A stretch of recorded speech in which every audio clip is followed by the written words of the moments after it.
All right. Let's get her going and see if all of this is set up correctly. Alrighty. Hello, everybody. How's it going? My chat is currently right in this direction now. My camera's a little more dead centered on the screen currently. So, how's it going? I could actually move that. I could just put this, like, over here. So every time I look in this direction at the camera, that's when I'm looking at chat. I don't know. I don't think it really matters. Anyways, how's it going? Waffle, Bartholomew, Arsai, hello. Let me just get this on the screen. There we go. I'm looking supple as usual. Thank you. Yeah, we're currently at my uncle's house, as I am house sitting his cats. Mainly the one who may make a guest appearance if he decides to. Very old, quite sick. He's got pancreatitis and diabetes. Or he's got, oh god, how does it work? He's got like pancreatitis, which takes one medicine, and then he's got something else which needs steroids to fix, and the steroids make him diabetic, so that needs insulin. So that's 3 medicines, and also he had an infection of some kind. So, like, either today or tomorrow, I will stop giving him an antibiotic. So literally every 12 hours, I give him 4 syringes of medicine. 3 into the mouth and 1 injection. And it's a lot. But it can be done. This is my 3rd time doing it, so it's nothing crazy. But anyways, how are people doing? Hopefully I sound correct. Things are a little bit, I think I did everything correctly. Everything's a little bit kind of touch and go here. My mic is in a new location, so I might bump into the arm. So apologies if that happens. Kind of quiet. I am a little bit farther away from my mouth. What if I move it like up here? Am I louder now? I don't have to chase down the cat. No, he's actually pretty good about it. He's, like, once you get all the, you know, the Wolverine claws... Better? Okay, good. Once you get, like, the Wolverine claws of syringes out, he kind of gets it, like, okay, it's time for medicine. And he, like, sits down and hunkers. The only thing he kind of resists is, like, squirting the medicine into his mouth. He doesn't like it, but he puts up with it. He's going well here. Good. I have been eating nothing but Chinese food for the last 2 days so far. And will most likely eat Chinese food for the next 2 days. And then I will most likely go and get like 1 day of fast food of like a burger or something. And then probably get more Chinese food. It's just how it goes. I fucking love Chinese food and I can have it a lot. Also, the place I go to gives me so much that I kind of have to eat it for like 3 days. 3 to 4 days, because it's just that much. Promise I won't resist you squirting in my mouth. Oh, good. Glad I phrased it like that. She's got 5 dozen eggs and made fried rice. Ooh, nice. Very, very nice. Can I get this cord maybe slightly out of the way? Without breaking things? No, okay, it's just gotta hang there. Alright, that's fine. Alright. Yeah, so... apologies if things are a little bit scuffed at times, if I'm bumping into the mic or shit like that. Things are all in very different locations. Is that Lance-free dude gotta pack in more food? That is the opposite of what happened. I do not have to pack in more food. I've gained 25 pounds since I've turned 27. I'm 175 pounds right now, which is overweight. Which is not good. I was talking about it on Matt's stream. So, like, I should add a... I was thinking of adding an exercise redeem. I know Matt had that, and I was like, that could be an option. So, probably gonna get FF14 when my brother pays me some money he owes me. Nice. Speaking of other games, after we finish this, I'm thinking of doing some more WWE. It's been a while. I think it's time we can go back to that and see what happens. And then after that, I'm not sure what we're going to do, because I don't know what we're going to do tomorrow. Tomorrow, I will not be streaming Gunpla, just because I do not have the setup required. It is possible to set up, but I have to change everything. and I didn't bring the gunpla or any of the tools. So, yeah, there's not much I can do about that. I think I might move my camera over to here, so that like when I'm looking at the camera, I'm looking at chat. What do you guys think? Is this better? Hang on, I can just move it easy because it's not on the arm anymore. I didn't need to have it. Also, it wouldn't fit on the arm. What if I do it like this? I will have to cinch that up a bit. It's a little bit off. I'll move this over.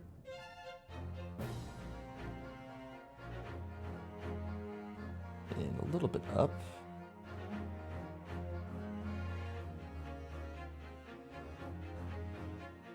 Come on. There we go. So now, like, when I'm looking in this direction, you can tell I'm looking at you, so I can talk directly to your face, presumably.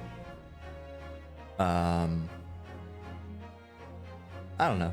I don't think it really matters, but it works. Also, I do have to move my webcam down to here. Ish. That's probably fine. Yeah, I'm sure that's fine. Okay, cool. Anyways, let's get into it, shall we? So last we left off, I believe the Redheaded League has been called into question, and we're gonna get some schmucks over and talk at them and see what they know, because they are currently under suspicion of murder. All right, so 2nd of November, 12:33 p.m., the Old Bailey Defendant's Antechamber. Oi, there you are, Odo. What kept you, my dear fellow? Hello, Mr. Sholmes, Gina. Your birthday? Is it your birthday today? Or is it soon? I'm unsure as to how your birthday is contextual. November 2nd. Ooh. Nice. Oh, it just occurred to me my bar on the right is red. On OBS. Oh no, it's going to green. Okay. Maybe it's fine. If stream looks a little bit scuffed, just let me know and I'll see if there's anything I can do to fix it. If not, then we'll just live with it. Also, I should think about moving this maybe to over here. Hang on. I'm gonna move my lamp, light my face, that people can see it, over to here. It'd be fucking hell to pack up again later.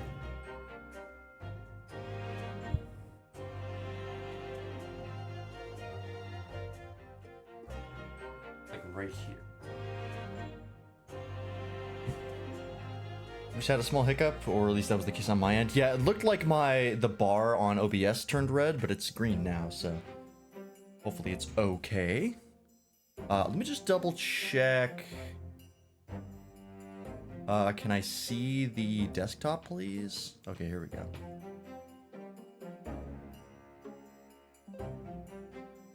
I'm just gonna turn off my Wi-Fi just to make it doubly sure that we're on Ethernet. Should be set up correctly. Yeah, okay, we're fine. All right, let's do it. Oh, move this over here.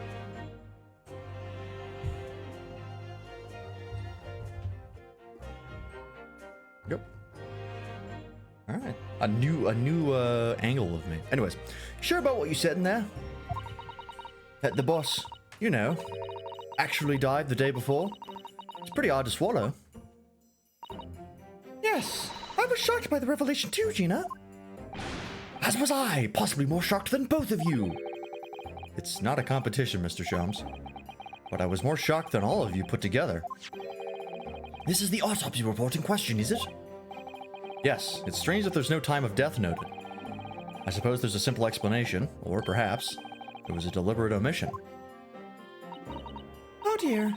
If it was deliberate, it puts me in mind of the last case we worked on, and Dr. Scythe. I know. Anyway, it seems that on the day before Lord Van Zeeks discovered his body, Inspector Gregson was investigating the Red-Headed League, so perhaps something happened with them. Come to think of it, you had trouble with those League men too, didn't you, Mr. Sholmes? You were taken in by their trick. No. Naturally, I wasn't taken in, as you put it. My sleuth-hound interest was merely piqued slightly by the rare scent of a weekly £4 income. And that scent masked the underlying scent of deception, I suppose. The two criminals in question are the pair we saw being arrested yesterday, aren't they? And Mr. Sholmes' suite, I mean. That's right, Snooze, and it was me what took him in. Thanks to a tip-off by a good law-abiding citizen. Indeed, yours truly. Now it's going to be that pair in the witness stand next, is it? Something doesn't quite make sense to me, though.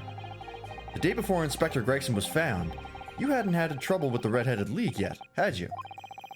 Why would the inspector have been investigating them? Well, the likely explanation would be that Gregson's own sleuth-hound interest was piqued by the rare scent of a weekly £4 income. Don't tar him with the same brush as you, Sholmes. Yes, well. And there's the whole issue of Inspector Gregson being investigated by Lord Van Zeeks for some reason. The Reaper, the Red-Headed League, Inspector Gregson, Lord Van Zeeks. And Cosimo. I feel as though he knew we'd arrive at this point somehow. Gosh, I think you're right. What's he really trying to achieve here today? All the answers will soon be revealed. Observe the time, my dear fellow. This recess will be over very shortly. Yes, you're right. Cosimo was determined that he should be the one to prosecute this trial. And yet he was determined that I should take the defense. Just what is it that he's hoping to make me see, I wonder? I get the feeling we're a long way from the end of this trial yet. Well, yeah. We've only had 2 chapters so far. Or 2 sections. Are you ready then, Mr. Sato? Yes. Alright, here we go. Hopefully I remember what these guys sounded like. And if I don't, fuck. 2nd of November, 1 p.m., the Old Bailey courtroom. I see it's nice and calm in here. Good. In the name of Her Majesty the Queen, I hereby declare this court to be in session again. We resume the closed court hearing of Barak Van Zeeks, your person who stands accused of murder. Now then, Prosecutor Asogi. My lord. Have you summoned the witnesses as requested? Yes, the 2 members of the Red-Headed League who planned and carried out the deception. They arrived not long ago from the local prison by police carriage. Very good. Bailiff, usher the 2 men into the courtroom. Alright, here we go. Okay. Who gave this young boy pasta? These 2 men are currently being held by the police on suspicion of attempted extortion. You may omit your occupations, but state your names now for the court. This guy's French, I recall. I am Fabien de Rousseau, a descendant of the great de Rousseau family from Nice en France. And my, okay, well, it's pretty hard to forget these voices. They're literally spelled out for you in the dialogue. It's all phonetic. I think if the last boss in Void Ark's such a fat ass, hey man, everybody's kicked up in FF14, alright? Just happens. And my name is Peppino. Oh, it's Peppino. Oh, fucking pizza time. Nice. My name is Peppino de Rossi. I am the 3rd son of the great Familia de Rossi, the landowners from the Poli. The 2 men first became acquainted at a boarding school for European nobility. Those who graduate from Dimsik are the future leaders of Europe. But do you have any idea how boring it is to be born with the noble blood? Alas, I make it my mission to get the better of the world by employing the little grey cells of my brain. That is all I am trying to do, huh? So, That's the only reason for this whole grand deception you've been carrying out.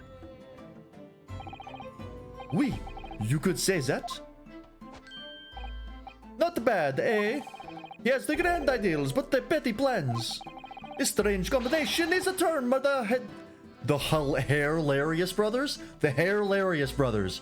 Really? Are you fucking kidding me? God damn it. I hate the series. Fuck. Hilarious Brothers. I want to meet these localizers and I want to give a piece of my mind.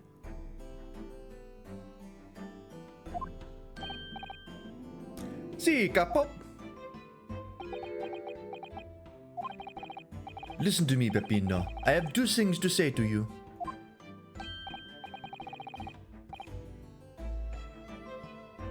Do these sting like bobber? Do these sting you like barbers? Oh, barbers. I got it. Ban them.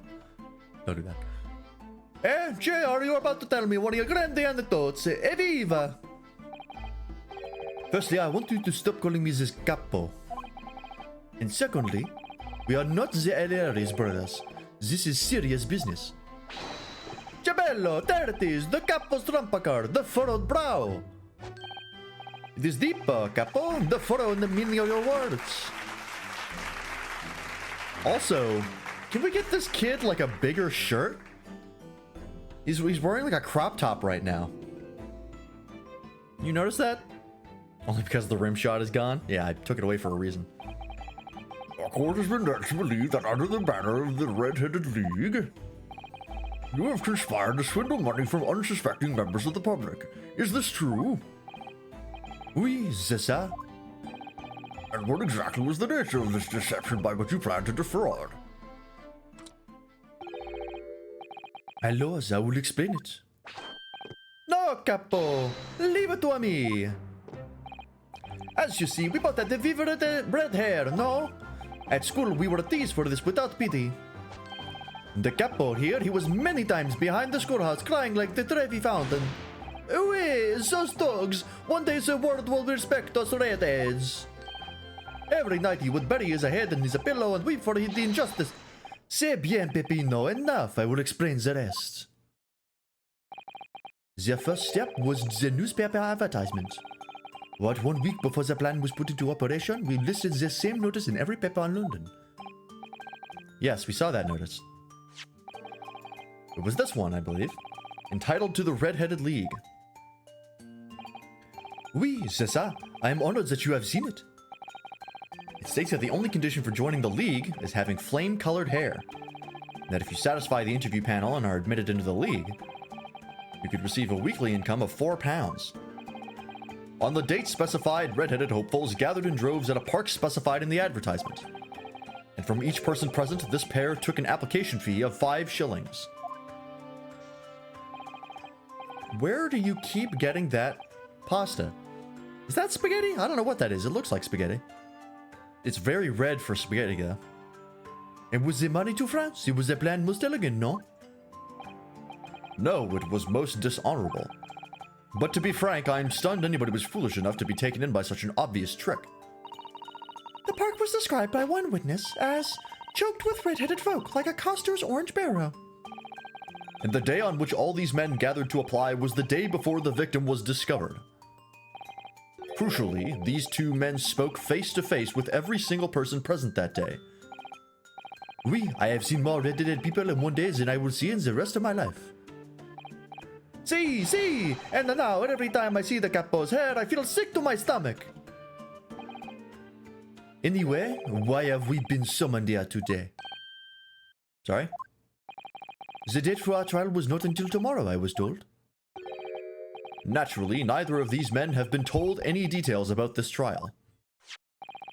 They've only been shown this photograph. Very good. So, Mr. DeRusso and Mr. DeRossi, you will now give your formal testimony for the court on the subject of the gentleman pictured in this photograph. Of course, we are always ready to help with the law. I somehow doubt that. Fighting for my life right now? What are you doing? The man in the photograph. We had more than 1,000 ready-to people assembled in the park on Lime Street that day. Girl brain cells are taking over? Ah, I see. So, same shit, different day.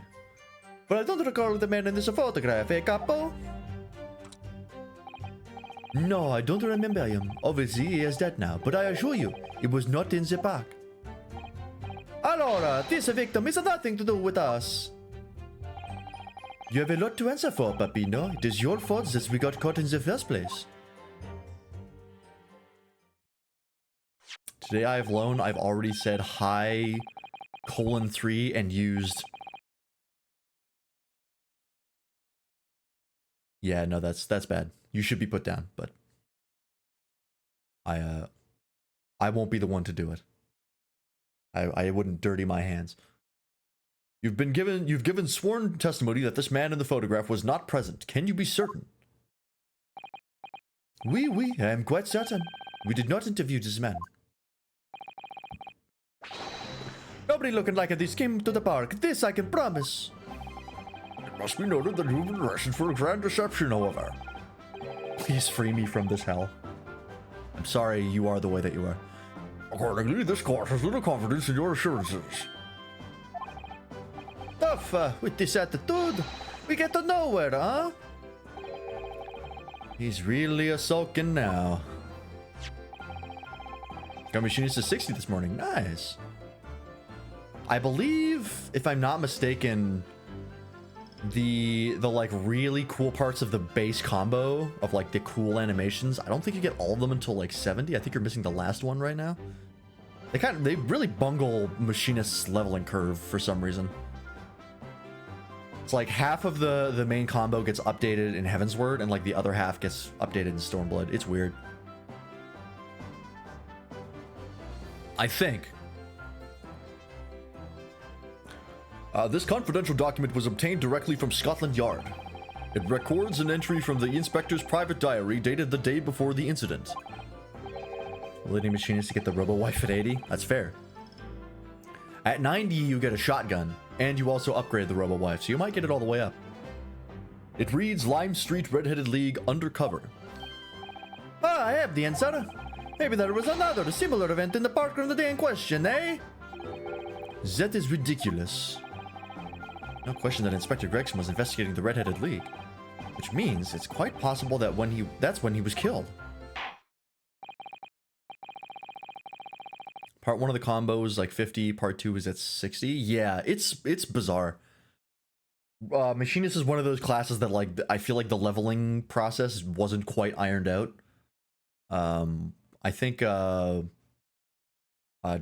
is very much another one, but they're actually reworking Dragoon in the next expansion, so we'll see how that shakes out, as well as Astrologian. Very well, the defense may proceed with the cross-examination now. Ah, yes, my lord. Just waiting till I can play Dancer. Dancer's fun. You'll have to be level 70, I believe. Right? Yes. You unlock Red Mage. Every class that gets introduced with the expansion, you can get 10 levels before or you get at the last expansion's level cap. Or no, it's 10 level, no, it's 20 levels below the expansion that it's introduced in. That's the best way to describe it. So like all the classes in Shadowbringers, the max level cap in Shadowbringers is 80. You can get all of the classes, which is Dancer and Gunbreaker, at level 60, I believe. So, and it's the same for like Red Mage. You can get it like 50. Yeah, 60. I think it's till like, I don't really know why they do it that way. I guess it's like if you want to play that class in the current content, you have to go through 10 levels of it to like get used to it. I think that's the idea. It's not a bad idea. Okay, let's see here. I really want to just press the last statement, to be honest, because that seems really like left field of like, hey, you have a lot to answer for, you little shit. It's like, that seems like an odd thing to add to your testimony. Yeah, this one. press this right away. What's with Limps's obsession with cactus piss? Oh, I couldn't tell you. What do you mean by that? Yeah, piss chat? No, it's a classic. Cavallo, you promised not to say, eh, Capo? After we had taken all the money that day, we should have left the country. That was my plan.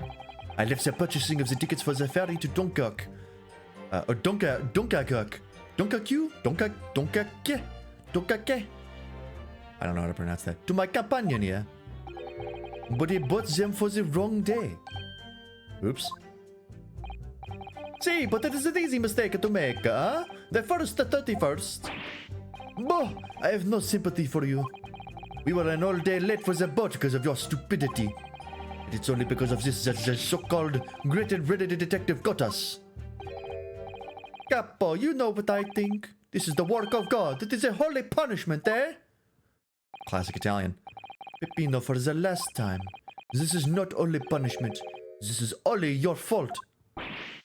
Ah! Don't blame God for your unholy mistakes while making me sick with his anger.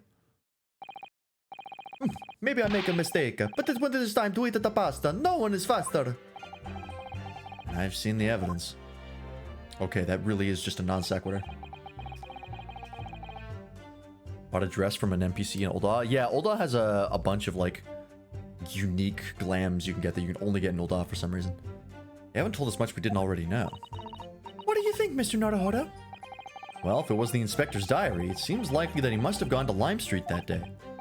And yet, these two both claim they didn't see him. I have to say, they don't appear to be telling lies. Oh, they are experts in deception, don't forget. Sounding plausible is their specialty. They may be lying simply to avoid being implicated in this case as well. Surely if they were truly experts in deception, they wouldn't have been caught. Well, yes, you do have a point there. Seems to me like we need more information. Yeah, I did hear that Charles Martinet is no longer Mario's voice. I'm not super surprised. He's getting pretty old, and he said before that, like, while he loves doing the voice of Mario, it's really hard for him.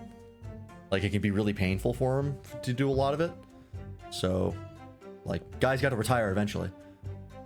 Yeah, they made him an ambassador. It was just like they just ship him around the world, and he gets to interact with the community, which I'm pretty sure he already loves doing. So, good for him. Seems to be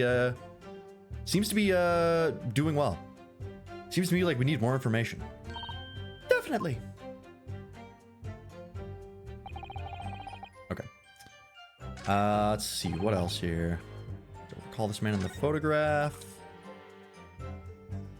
Not in the park. Surprised he lasted this long. From the video they posted, he seems happy. Yeah, I mean, like I said, he's old. He's in like his 70s, I think. So like, yeah, let the guy retire. Just go around and be shouted in adoration by the fans. He deserves it. Yeah, lasted this long, meaning without retiring, not dying. Yeah, I gotcha. I mean, could be both. You never know these days. Closest to being Mario without being Mario, exactly. He embodies the spirit of Mario. That's what matters. Let's press this. Hold it! You can hide in the crowd. I don't think you could hide in a Nintendo like fan crowd. I'm pretty sure they would recognize him. He's pretty recognizable if you know what he looks like. 1,000 people, that's a very big crowd. It was quite a spectacle. Redheads had come from all over the capital. See, the capo here. He has the magnetismo animale, eh? Unlike Chris Pratt, oh god. When I first heard the Mario like casting announcement, I thought it was a joke. Like, I was checking the date of like, is it April 1st? And it wasn't. I was like, oh no. It really seemed like a shitpost, like a Tumblr shitpost of like the new voices for the Mario characters. And it's just a bunch of like store brand celebrities. It's like, really?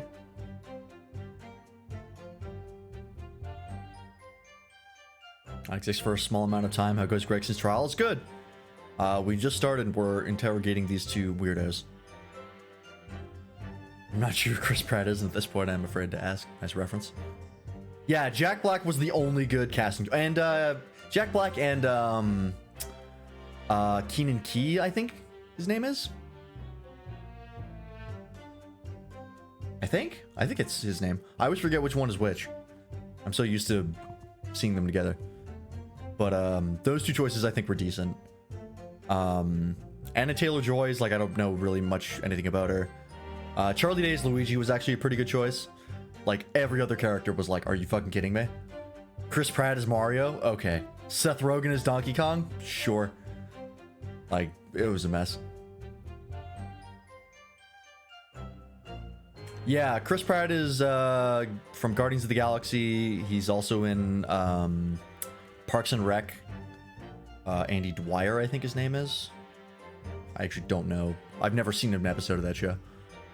He's in the Jurassic World movies. He's the guy who does this with his hands to the raptors. Puts his hands out. Yeah, Jack Black is pretty much already... I mean, he did Kung Fu Panda, so like... He's already got the voice acting chops. I've yet to see the movie still. I don't think it's super necessary to watch. I've heard it's not bad. Like, it's not a bad movie. But it's not anything special. It's just, you know... It's a fine kids movie, really. Anyways. Nobody else could attract so many people.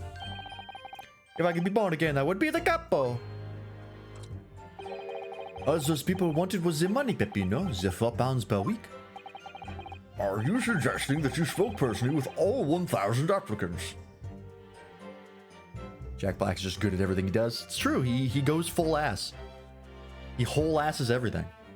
And we love him for it. Yeah, he did. He voiced the main character in Brutal Legend. I remember that one that came out. I heard that game was like decent, actually. I think my cousin played it and he said he liked it.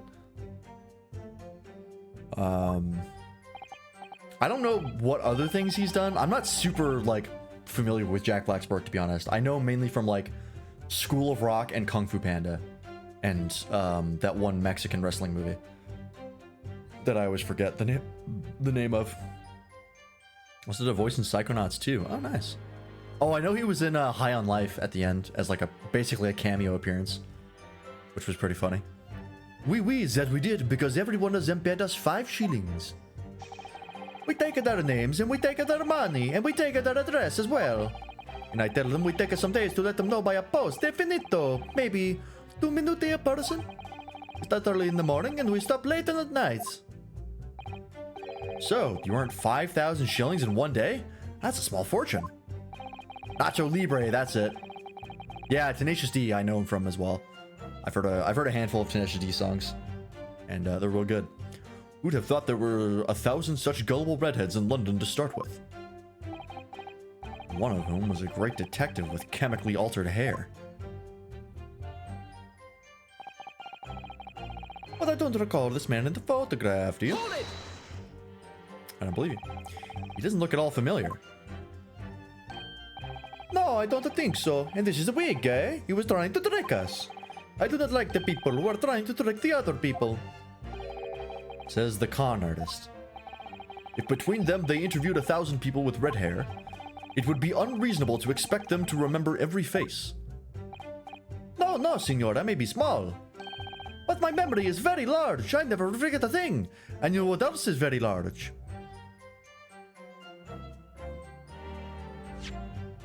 Oops. I want to tell you, in my opinion, I do not think that this man was in the park. It's not going to give the court a definite, it seems. Hey, Capo, you didn't see a man like this, huh?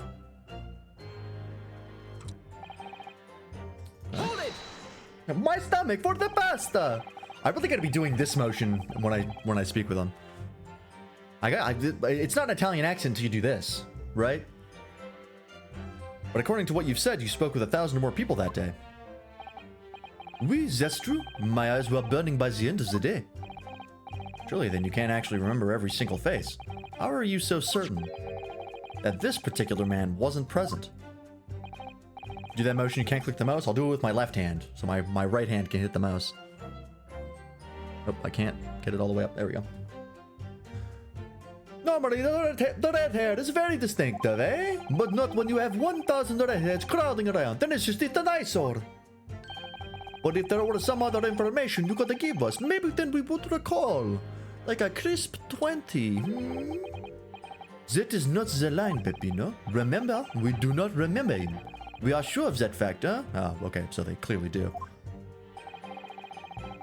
Italians must have a hard time with computers. Yeah, and anything that requires two hands. Whenever I talk about Tobikadachi, I say it in Italian accent. I do the hand motion. Tobikadachi. It sounds very Italian when you're saying like that. Tobikadachi. I like that.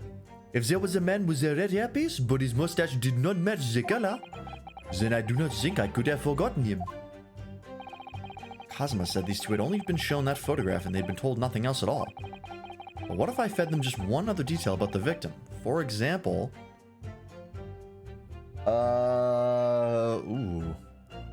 Probably the fish and chips, right? Because I doubt he would have given his real name and profession. Right? Like, that seems unlikely. But he probably would have had his fish and chips with him, so that's probably the most recognizable thing. I can certainly appreciate that just knowing the man had red hair wouldn't help you remember in this situation. What if I told you that the man was always munching on a packet of fish and chips? Do you remember a man who was eating incessantly? Not really. I was looking only at the heads of the applicants. I wouldn't have noticed the fish and chips any more than the caviar and smoked salmon. Oh, the spaghetti! Me, I love the spaghetti! Really? I had no idea. Tell them again what you said before, Peppino. Si, capo, si, I say it again and again. Okay, that was the wrong answer. Probably his name then? Hold it!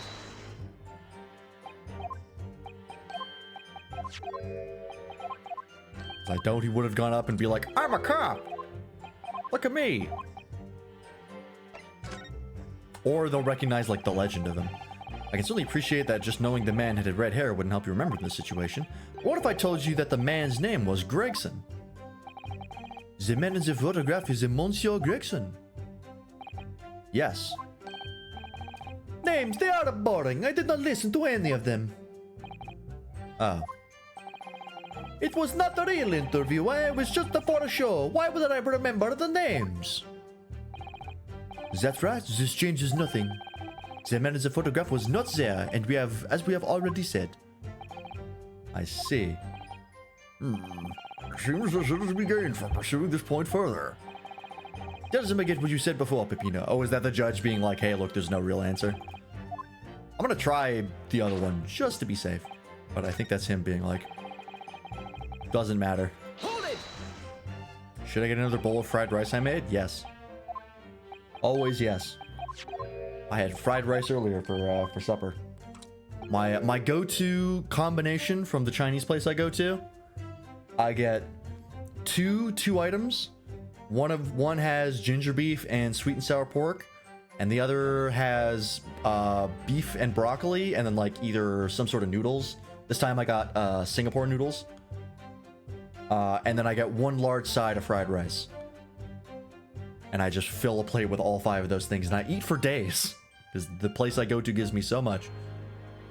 Really is him going, I'm a cop, I'm gonna be mad? Yeah, I don't think it's gonna be. I think it's the judge was like, hey, look, it doesn't matter.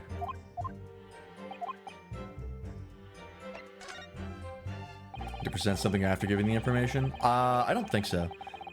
I can certainly appreciate that just knowing the man had red hair wouldn't help you remember in this situation. What if I told you that the man in the red hair piece was actually a detective? The man in the photograph, a detective. Yes. It would appear that he found your notice in the paper suspicious and decided to investigate incognito. The Chinese food place is legit and they overstuff their boxes. Damn straight. Fucking Golden 88 in Sherwood Park, man, they give you a lot of food. I think I paid $30 total, I think was the full total, around there. And like, it's gonna feed me for the next 2 days at least. Like, they give you so much. Aha! Good thing I checked. Excuse me. Oh! Something to add, Mr. DeRossi. It's only like 100% legit if there's also a kid doing homework in the corner. They don't have that. There's they're all pretty they're like all adults at that place because they used to be in the mall, in the Sherwood Park Mall, but I guess their lease didn't get renewed and so they just disappeared. and then they popped up again like a couple years ago, I think, in like a little side strip. And I think my dad found them again after he was like cruising around because he's a big Chinese food guy. And they're now my new favorite place. They're really good. It must not have been legit for a couple years after 2020. Yeah. I don't know how long they were gone. They were gone for quite a while. Because they were in Sherwood Park Mall when I was like born. And then I think at around like junior high or high school they went out of business. Or I don't think they went out of business, but they disappeared. So yeah, I don't know if they just got shut down or like their lease didn't get renewed or what. Or if the kid is being forced to wait on tables when they're old enough. Well, there's no indoor seating. It's all like you walk in, you walk out with the food. They're a very small operation, but damn, they're good. I'll keep that place in business if I have to. I know the place is great if they have the owner's kid doing homework in the corner. Yeah. Yeah? See, I'm always adding something. Parmesan, olive oil, pepper. What I mean is, did you not agree with your friend's last remark by any chance? Eh? What did he just to say about the detective? Yes, that. Keep your mouth shut, Peppino. You have said enough already. But why, Capo? What is the problem? There was a man who said, I am an inspector from Scotland Yard. What? I bet it wasn't Gregson. I don't think Gregson's that dumb. Order! Explain this What? Volt face? Explain this Volt face in your testimony witness. I'm pretty sure that's a weapon from Mega Man. It's simple. A man who was at the park told us there was no such man. Madai, what are you saying, Capo? Have you forgotten, eh? I have forgotten nothing. Nobody like this came to the park. Basta, Capo, basta! You beat me at many things, but not to the memory and the meals. Like I said, when is the time to eat at the pasta, no one is faster. But you are inferior to me in every other way, so shut up. Objection.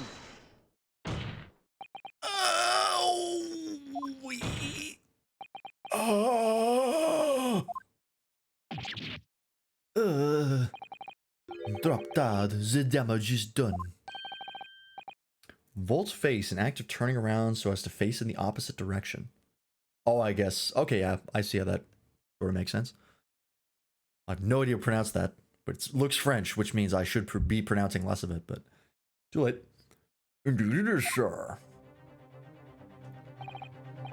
Oui, there was a man who came to the park and said he was an inspector from Scotland Yard.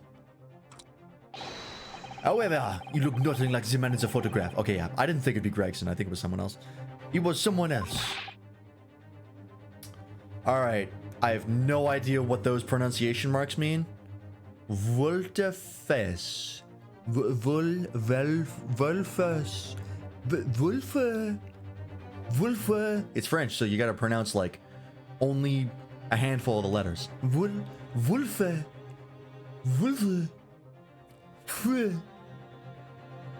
Yeah, like an about face, I imagine. How can you be so sure? Because, to start with, his face was completely different. See, it's true. The man who came was a younger. His face was clean-shaven, his eyes were sadder, his chin was thinner. No resemblance whatsoever, then. Anyway, I was not going to be fooled. I took the obvious precaution and said to him, if you are really a detective, show us the proof. See, the capo here, he doesn't take no nonsense, eh? But he was well prepared. He said he had an identification.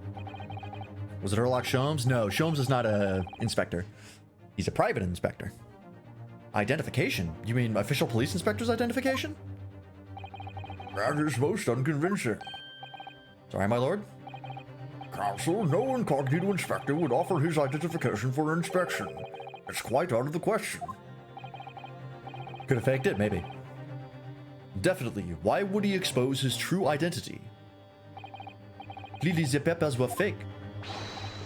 Tarto Capo, you're a genius. As we say in Italia, it takes a thief to recognize another, eh?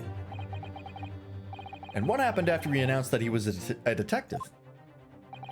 He became very annoying. He said, "You are under investigation." I have to sneeze.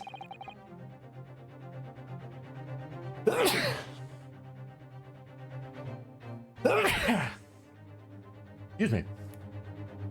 So I took his papers from him and chased him out of the park. It was a fantastico, and look, it is the identification.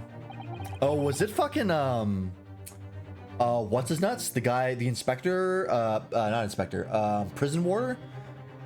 The husband of the wife who showed up at Sholmes' place? So you stole it from the man. He had to come, and he made us very scared. But he was not who he said he was.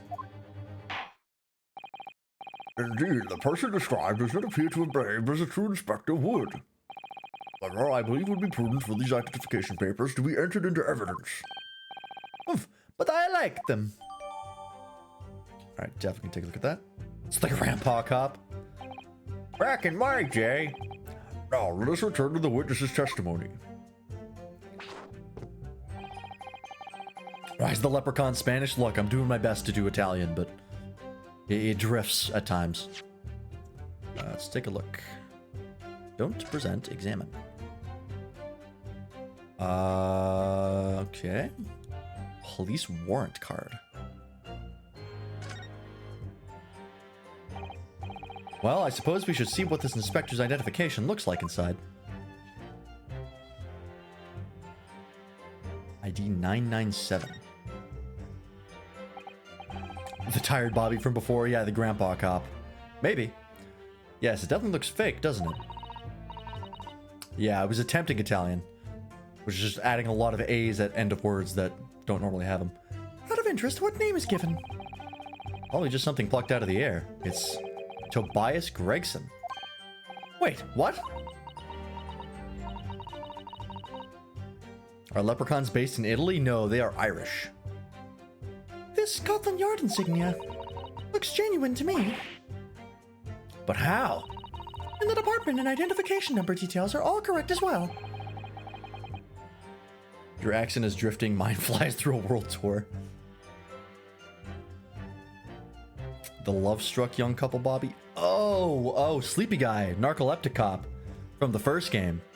I forgot about him. He fits the description, yeah, kinda. Since when have you known those? Do you mean to say? I know it seems incredible, but yes. I think this is the genuine identification book issued by Scotland Yard. That's unbelievable. This is the real thing after all? Okay. So somebody stole his identification, but I think before we can get to around to the point where it's been stolen, I think we have to try and prove that it was Gregson after all, using this. It's like, look, he's got the thing.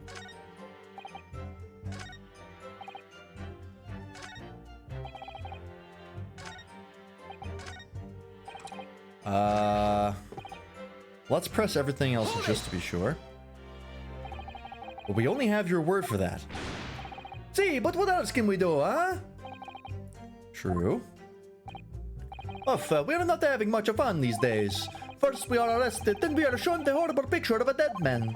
And now you question every single thing we say. We are the victims here. Aye, capo? No, you were caught carrying out a plot to swindle hundreds of innocent people. You had to bring that up, eh? It's not fair. Aye, capo? Alright, nothing there. We already know that one. Okay, so I think it's on this one. The victim had nothing to do with us. You literally had his fucking identification, so I feel like that's easy. Objection! Yeah. I wonder if I could ask you to examine this identification book very closely. Miss Lestrade? Why Miss Lestrade? What is your intention here, Counsel? Oh, excuse me. Is this really a fake or is it genuine? That's the question, which we can't answer ourselves. Objection! Don't be ridiculous. No Scotland Yard detective would allow his or her identification to be stolen. That's Gina. Yep. That is the boss's. No question about it. It can't be. Oh, as I suspected. The undercover detective who attended the Red-Headed League's enrollment on the day in question is, or was, the real Inspector Gregson, carrying out an incognito investigation. The laws. Cosmo's alive? Yes. That popped up in the last case. Turns out that he was actually just like in a coma, and Sholmes apparently intentionally lied to us that he was dead, and we don't know why yet. Order! But if the boss had his identification stolen, he would have reported it straight away. I mean, he was always on me about it. If you do something, report it at once, he'd say. Missed a lot of streams? Yeah, no worries. Could it be then? The inspector was physically unable to report it. Yeah, he was the one getting the commissions. Physically? Hey, what are you saying? Unable to. You're not suggesting. Yes! It's quite possible that he was killed before he had the chance to report his identification stolen. No.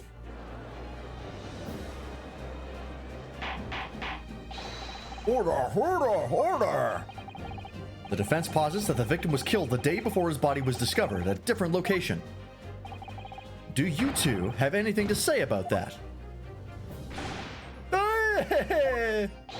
I know nothing. I don't know nothing. Pull yourself together, Peppino. Mon Dieu, you can behave a little more like a master criminal than that, no? No, I wish I had returned to Italia.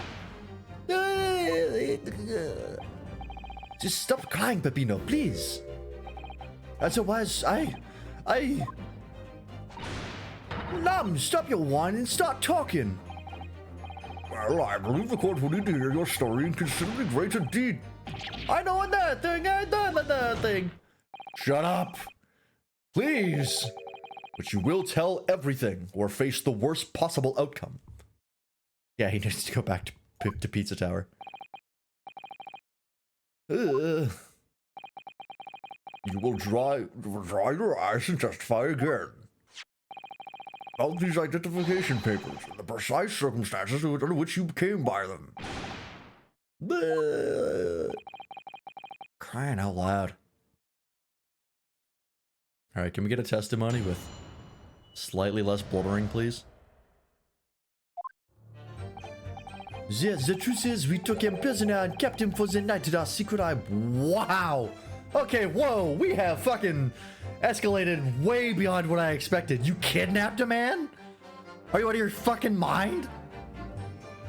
Jesus! Fuck. The truth is we kept him prisoner and kept him for the night in our secret hideout. Even though I didn't think he was a real detective, I was too scared to let him go that day, just in case. Okay. So you thought you were concerned that he suspected a crime, that he suspected you had committed a crime or you were in the process of committing a crime. So you committed a crime to try and stop him? One that he would easily prove because he was the victim? Come on, man. He was a good twig, so we borrowed him. We took the man's identification from him and shot him into the next room next to ours. There might have been a little tussle, but we did not no harm. Kidnapping is still a crime. And the next morning we let him go. He spent the night in the nice room. It was nothing like a prison, really.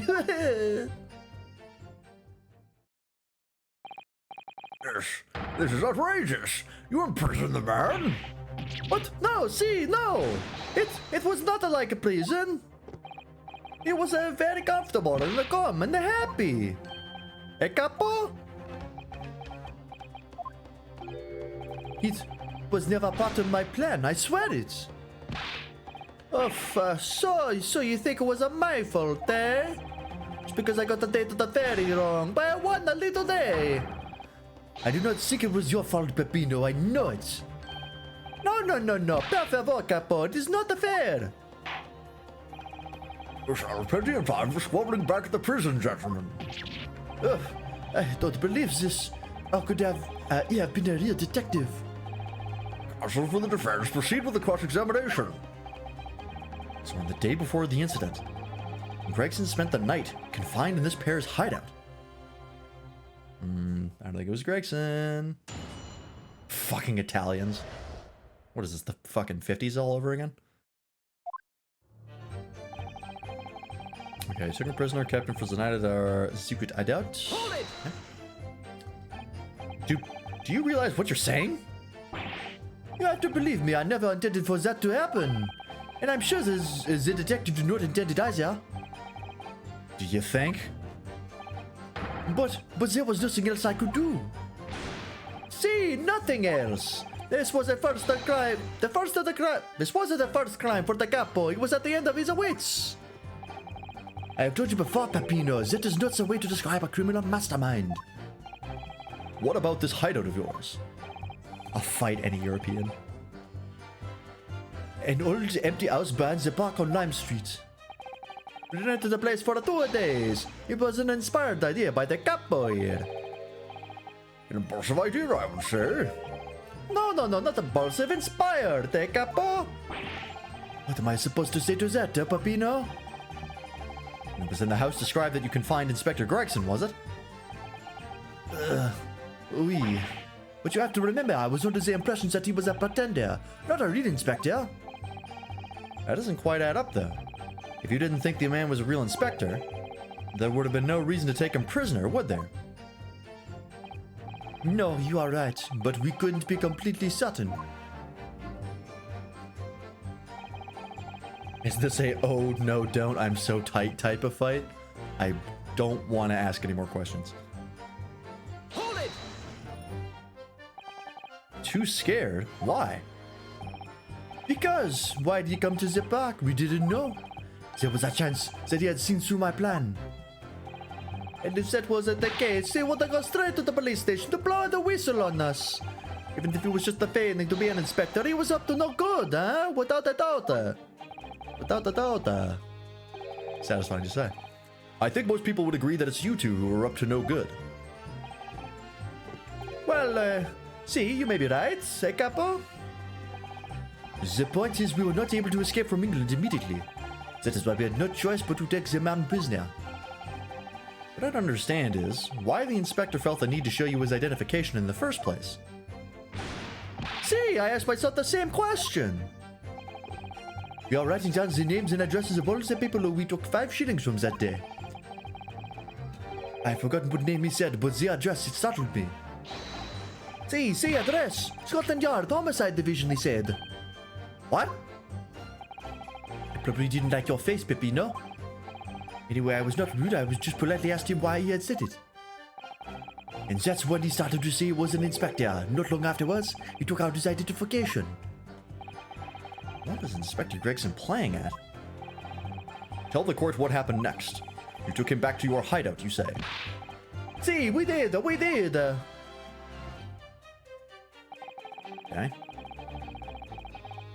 Does he also have a bruise on his neck? No, I don't think so. I think that's just the texture being stretched. I don't think that's supposed to be a bruise. Just fucking... I know that other guy had a bruise as well. Which we never figured out anything about. It just kind of never came up. Hold it! That being this identification book here, correct? Yeah, I think it's just shading being weird. Oh, well, actually, maybe not. It's actually a very clear line around his neck because you can see below it, it goes back to regular skin. Maybe it is a bruise.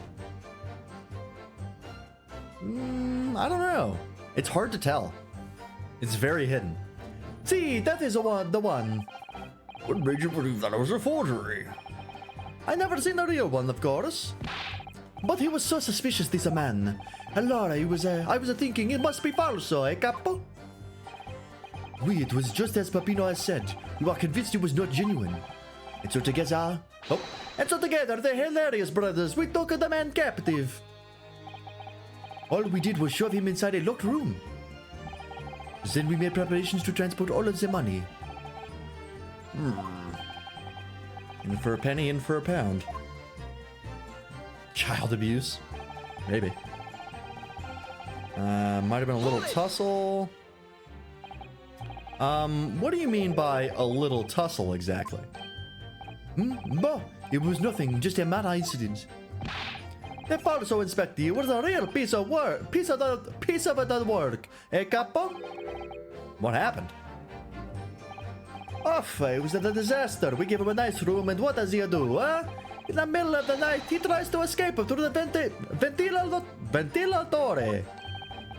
Did you blame him? We chased him, bien sûr. We caught him again. Can you blame us? Wait, you didn't shoot the man in your haste, did you? Grayson tried to choke again. So, who do you think we are? Of course not. I simply got hold of him again and took him back to the room. Excuse me. Oh, Mr. DeRossi, is something wrong? Hey, me? Something Mr. DeRusso just said seemed to make you, seemed to make you act even more strangely than usual. What was that all about? Cavallo, at times like this, you don't want to have the capo after you, believe me. And I speak it from personal experience. Personal experience? That is enough, Papino. There's no need to say more. The truth is, the night before we put the red and the leak plan into action, I was scared. It was not fair to the capo, but I tried to run away. It's a shame you didn't manage it. With the capo here, he came after me like at the turbine, huh? And he dragged me back to the house, kicking and screaming. I still have the bruises to prove it, huh, capo? Bruises, you say? I was right. It is a bruise, which means the guy that actually escaped was the fat lip guy. He was posing as Gregson, which means he probably knows something. You wanna see, You wanna see my fantastical bruises? That's enough, Mal Pepino. No one wants to look at any part of you. What did I do? I assure you or I don't. I assure you or I don't. Show what the fuck you do now. Allora, if everybody wants to see, then I do it. Ecco, you see, it says they're very visible, eh? That red ring around your neck. You got that when you were dragged back to the house? See, the capo, sometimes he is a very rough. And I said that's enough. Pepino's neck is nothing to do with what we are talking about here. You have my word. Yes. What is your opinion, Counsel? About this red ring around Mr. DeRossi's neck, I wonder. Does it matter? Fuck yeah, it does. Mr. DeRossi, I'm gonna have to ask you to amend your testimony with details about that mark on your neck. Hey, capo, you see, everyone is interested in what I say, huh? Very well. You will amend your testimony as requested, Mr. DeRossi. See, if you really wanted to know. Everyone wants to see, so I do it. I say that about my dick. Put the collar on him and dragging it back like what he did to me. Hold it! Okay. I can't really present info. Oh, I guess I could present the photograph and be like, it doesn't have that bruise. Are you saying that red mark was caused by See, a big collar made from a leather. a leather collar? Is this true, Mr. DeRusso? What? We're the Sepanada Dome when I was younger. It is a souvenir from that time with a very strong chain. A strong chain? And you put that around your friend's neck? I'm sorry, I was so angry that he was leaving me alone. You did not have to tie the chain to the leg of the bed, though, huh? I would not have tried to run again. Cool, so we can chalk up child abuse. Cool. You didn't do that to Inspector Gregson as well, did you? Treat the people like equal, is the capo here's motto, eh? It's starting to sound a lot more like a prison all of a sudden. The capo is a tough, but the capo is a rough. I shouldn't have done it. So, the following morning when you released the inspector. He had the red ring around his neck, just like me. Peppino, s'il vous plaît. Leave it now. Now you know, the capo here, you don't want to tangle with him, eh? But for the inspector, it's not so bad. Okay. So we can just be like,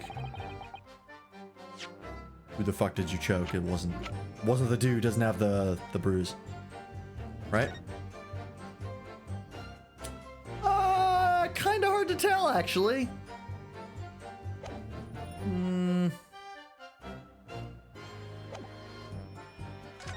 Let me just press this last thing just to be doubly sure. Took away the man's freedom. However comfortable you make it sound, you were still holding him prisoner.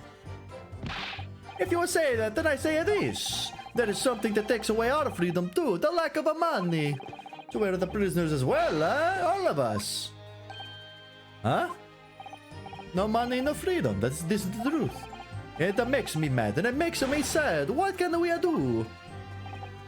Well, if you feel so disenfranchised, take money to court. Though it'll cost you, of course. There you have it.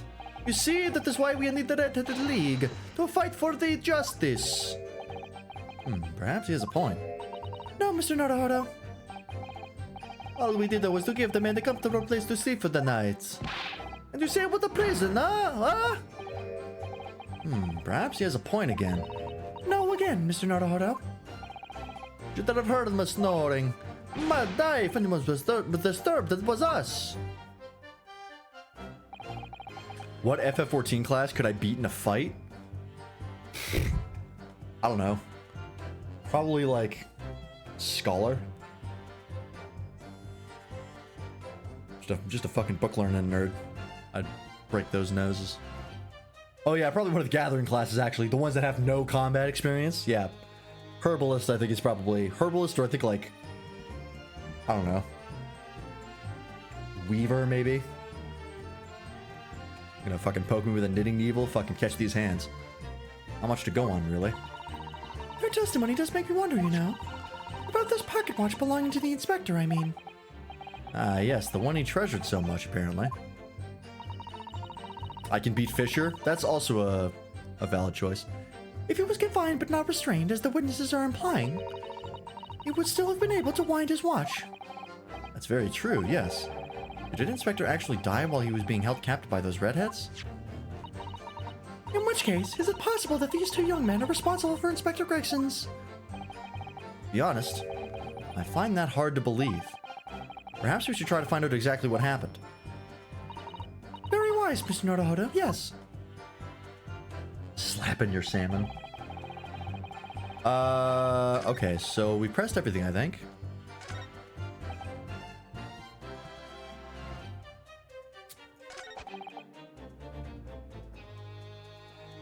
I think it's on this. I think as we... I'm gonna safety save just in case, but I think it's that we can't see a mark on his neck.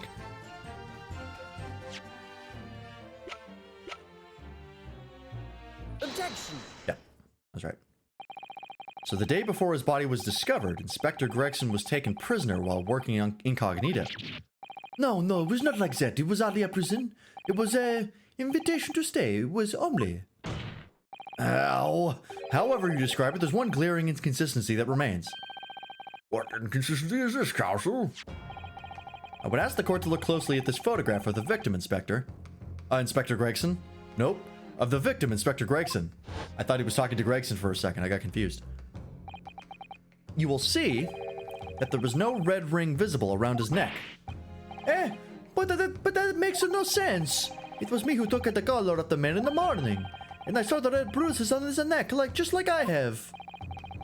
Given that the mark is still clearly visible on this witness's neck, we'd expect to see bruising on the victim, who was put in the collar more recently than Mr. De Rossi. Indeed, that is most peculiar. But what we tell you, huh? We say this from the beginning, many times. Oui, Pepimino is right. The man in the photograph is somewhat different to the man who held captives that night. Order, order, order!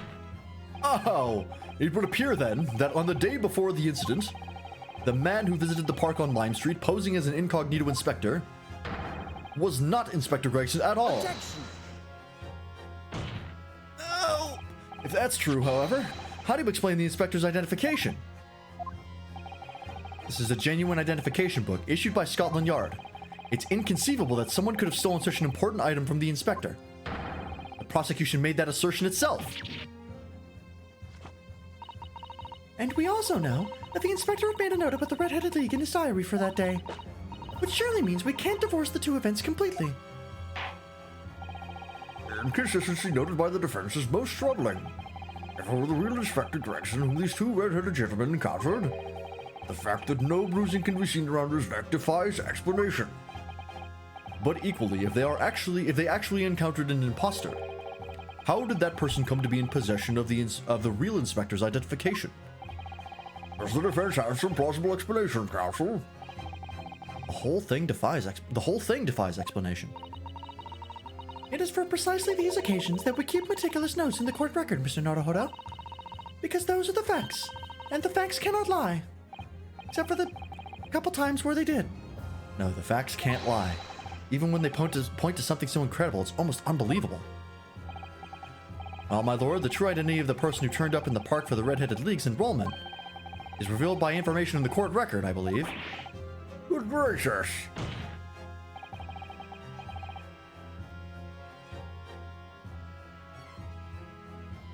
Oh, thirsty. Very tantalizing, Mr. Naruhodo. Ow. So why don't you help us all to see whatever truth it is that you've apparently seen? Who exactly was this inspector that appeared before Mr. De Rosso and Mr. De Rossi? An imposter. Ow. Though it seems incredible, I admit, the undeniable facts point to only one thing. Since no bruising can be seen on the victim's neck, the person who these two red-headed men took prisoner that day cannot have been Inspector Gregson. In other words, your whole argument up to now has been a waste of time. Objection. No, shut up. On the contrary, I haven't finished. What? There's no bruising on the victim's neck, so the question immediately posed next is, who exactly was this man in the park on Lime Street found to be carrying Inspector Gregson's identification? See, that's right. We tell the same story every time. Whoever this man was, the capital dragged him from a pillar to a post with the dog collar. Mon Dieu, Peppino, I was not so harsh as you say, huh? So who was that Afonso inspector, eh? Who was he? Oh! Clearly the defense has an idea about that. Clearly the defense has an idea about that, I missed a word.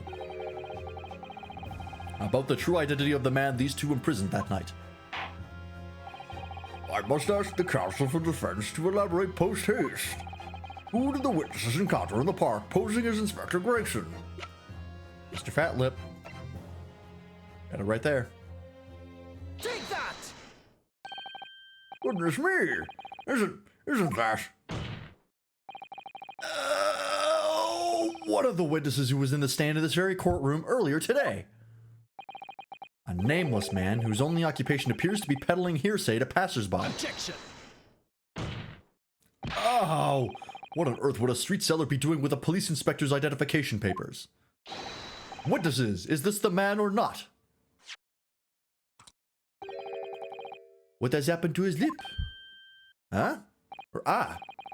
See, this is a man who is not for the Red-Headed League, eh? He's looking for the Twisted Lip League, no? Is it a mask? It might be a mask. Perhaps rather than making such a rash claim next time, you should bite your lip instead. Oh! It seems improbable, yes. But when an undeniable fact remains. During his testimony earlier, I noted something around the man's neck.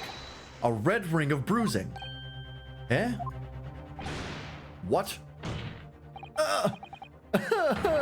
The defense demands that Mr. Gossip be brought back to the stand. Order! Order! Bailiff! Bring the aforementioned witness back into the courtroom. Immediately! Oh boy. There it is. God, this man's a nightmare.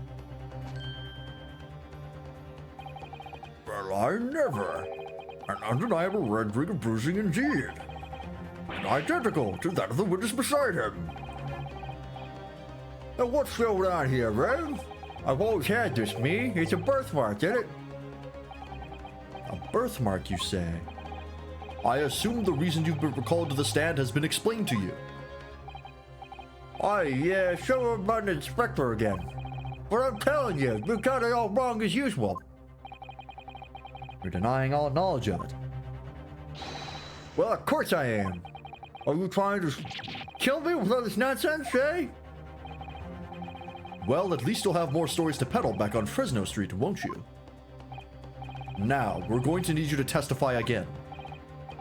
And you, Mr. DeRosso and Mr. DeRossi, I'm sure you'll cooperate, won't you? Do we have any choice? We are in the big trouble, eh, Capo? That's quite enough dilatory chatter. Proceed with the testimony. Alright. What do we got? Inspector and the identification revisited. The man who claimed to be an inspector that day was definitely not this man.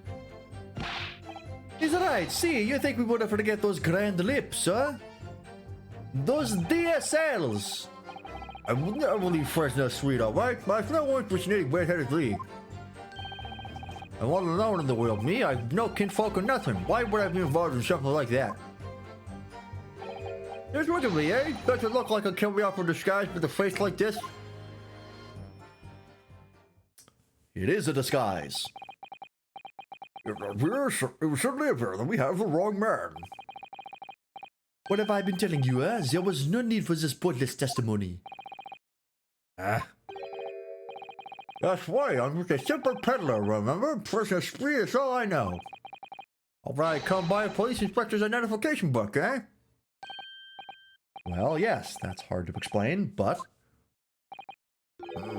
A brief cross-examination, I think, counsel. Very brief. Isn't there anyone in this courtroom who thinks I might be onto something? I stand steadfastly at your side as always, Mr. Naruhodo. Sounds like the bugger from the Scots. I'm not sure what you're referencing.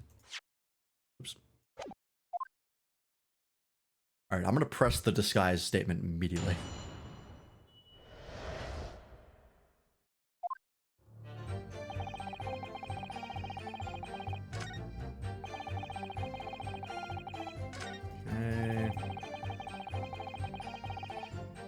Redheaded League, I'm all alone in this world, me, have no kinfolk or nothing. Why would it be involved? Something like that.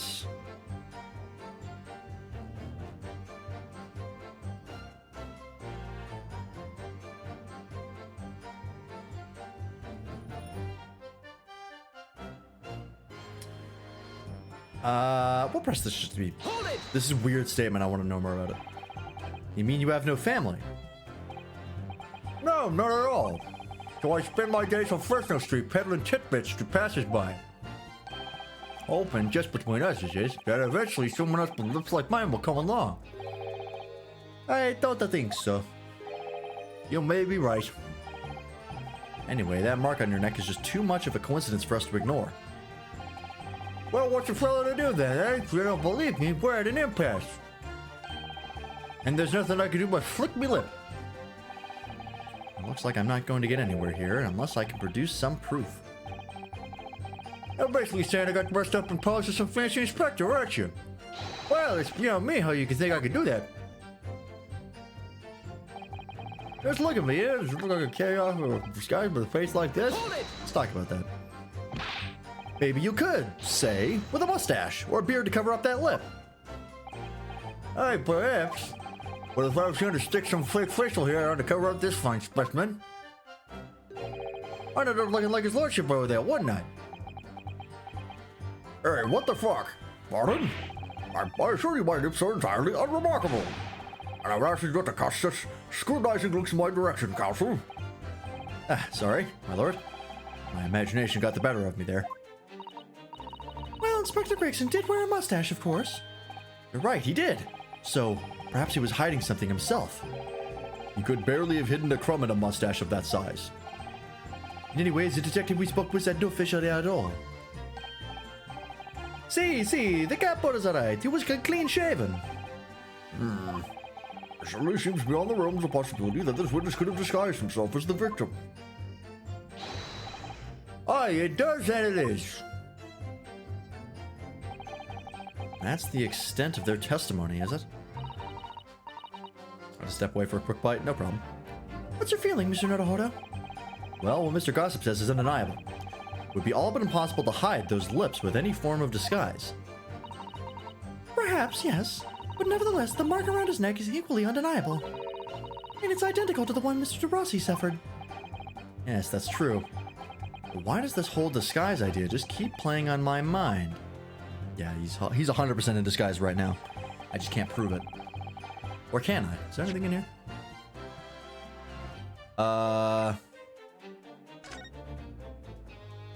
Oh, he's got the same hair. It is this guy. Yeah, that's the same hairstyle. Do I present on that?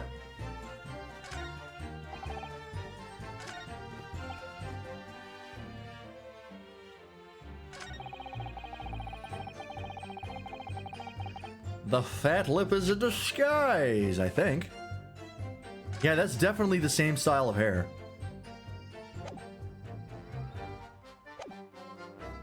And you can kind of see his his eyebrows as well are the same. I think it is this guy. Fucking Daily Vigil.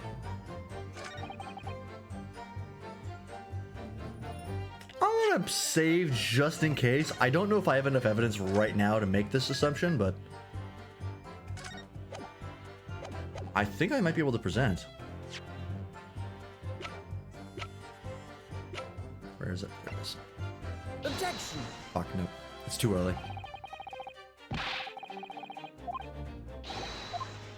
I definitely have to press more.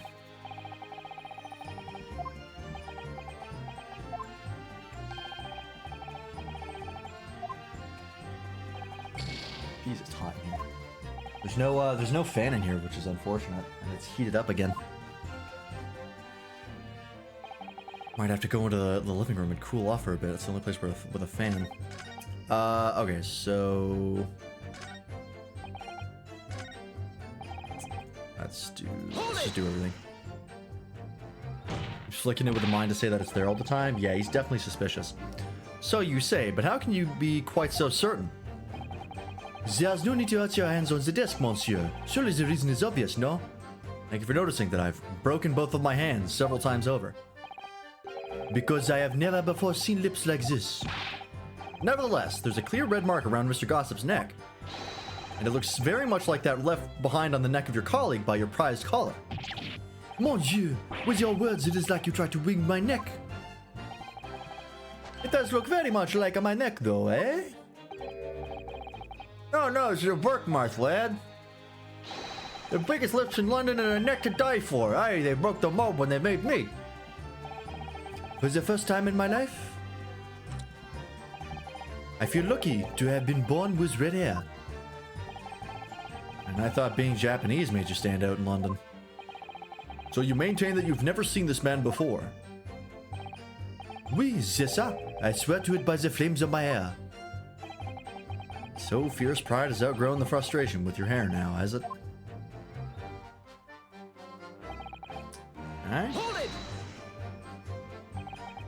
Well, yes, I don't imagine I'll forget those lips in a hurry either. Those magnificent DSLs. That is what I am saying. For some reason, it makes me want to eat. The Fabian call it an eclair. You know, I've never seen the hair as black as yours before either. Likewise, I'd never seen red hair like yours until I came to Britain. See, maybe it's a national trait, huh? Maybe all the people from this man's country have the grand lips. Well, lad, I was born right here on Fresno Street, and I never left. That is the problem, see? So you definitely didn't go to the park on Lime Street that day, Mr. Gossip. Now, how many times do you want me to say it, eh? press that. Hold it! So, you'd heard of the Red-Headed League, had you? You don't get a name like Gossip for nothing, eh? It's my business to know what's going on from town. I've sold that tasty tribute to a fair few redheads that came past me. Just between us, I even got sandwich to cough up for it. Well, he does have a very red nose, if that counts. Who knows? That's me in the future. I have rosacea, so my nose is probably going to get very red in the future. But as you can see, my own hair's got not a hint of red in it. And in any case, Fresno Street's my patch. Won't catch me sailing out to some other part of town. No, sir, not likely. Bingo. Excuse me. Mr. DeRosso! Oui? And can I help you? Mr. Gospel's word just now leads you to remember something relevant, perhaps? It was the other day when I was looking for a place near the park. A small house or something. To be the headquarters of your Red-Headed League, yes. I visited an housing agent on Lime Street and there I saw him. This man was paying money to the agent. What? Mr. Gossip? With a housing agent? Oui, he had some kind of contract in his end. In his end. I couldn't tell what he was saying there. In his end, and they were clearly discussing terms. No, you're mistaken, chum. I never left Fresno Street, me. Like I said before. You've mistaken me for someone else. Someone with the same face. No, the capo is right. I remember it too. It was a bank man with the banknotes. With the notes? But like I said, that wasn't me. I was curious why this man with the dirty clothes had so much money. So I looked at the name on the papers. And what name was written? Mr. Gossip? No, this man, he lies. He tells you that he has no name. But in fact, his name is Hugh Boone, huh? He's better than Mr. Gossip, I think, see? Aha!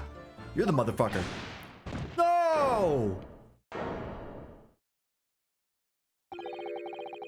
I'm a peddler of tidbits of information, like I said, on Fresno Street. And that's that. I don't much like folk talking about my personal life. Indeed. And it's not the intention of the court to invade the privacy of witnesses. Very well, I shall respect your wishes, sir. The aforementioned name shall be redacted from all court records of this trial, assuming no objections. Objection. Of course. Oh! The name that had to do with Gregson? Yes, it was the name of the person who owned the apartment that Gregson was found in. I'm sorry, my lord, but the defense does object. Because the name just mentioned has a very deep significance to this case.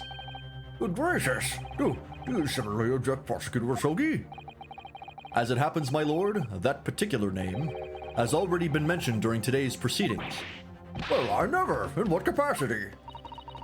Hugh Boone. The name of the leaseholder of the room. Let me put this very simply. The victim's body was discovered in your rented room. It's the Edgeworth fingers to the temple, yeah. I suggest, sir, that you start talking. What would I do for a goth GF? Probably not a lot.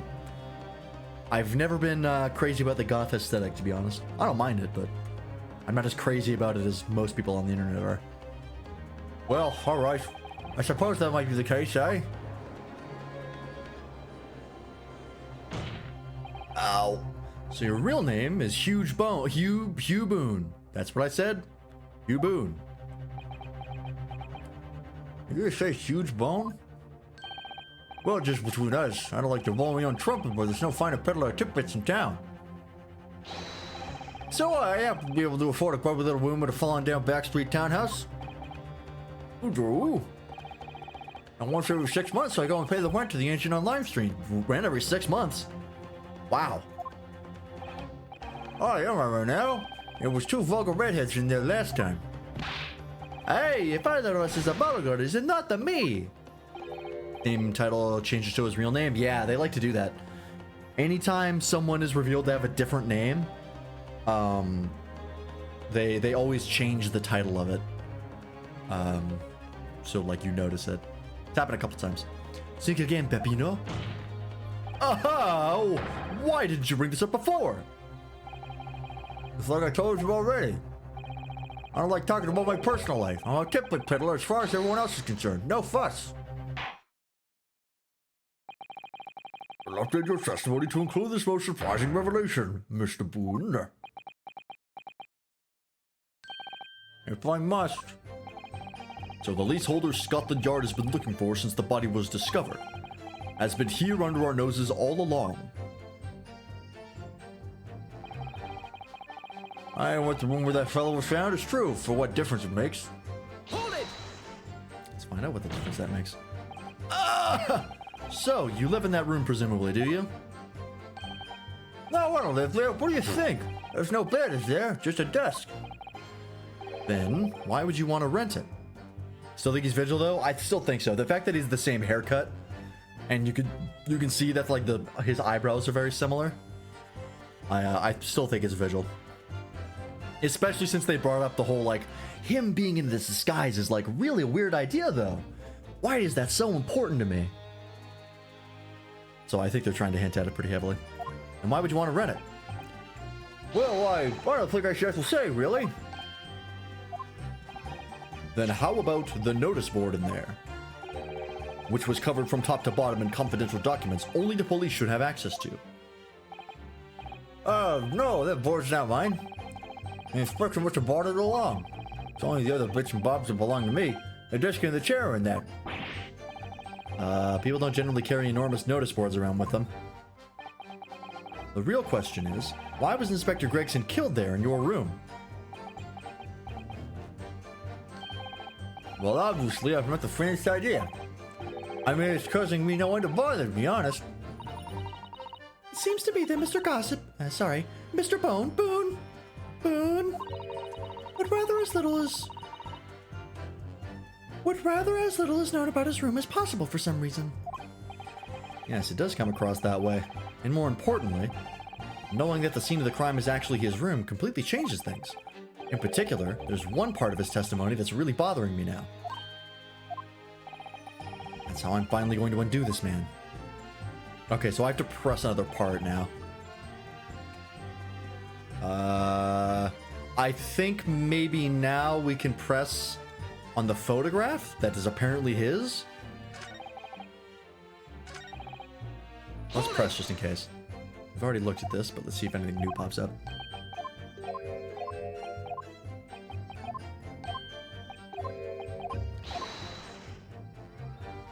Yeah, the photo of Vigil's wife. Oh shit. I need to go through.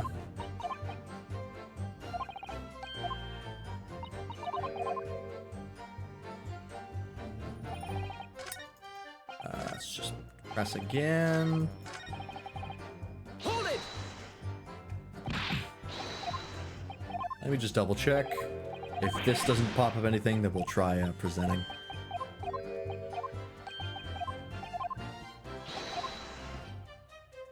Okay. That's everything.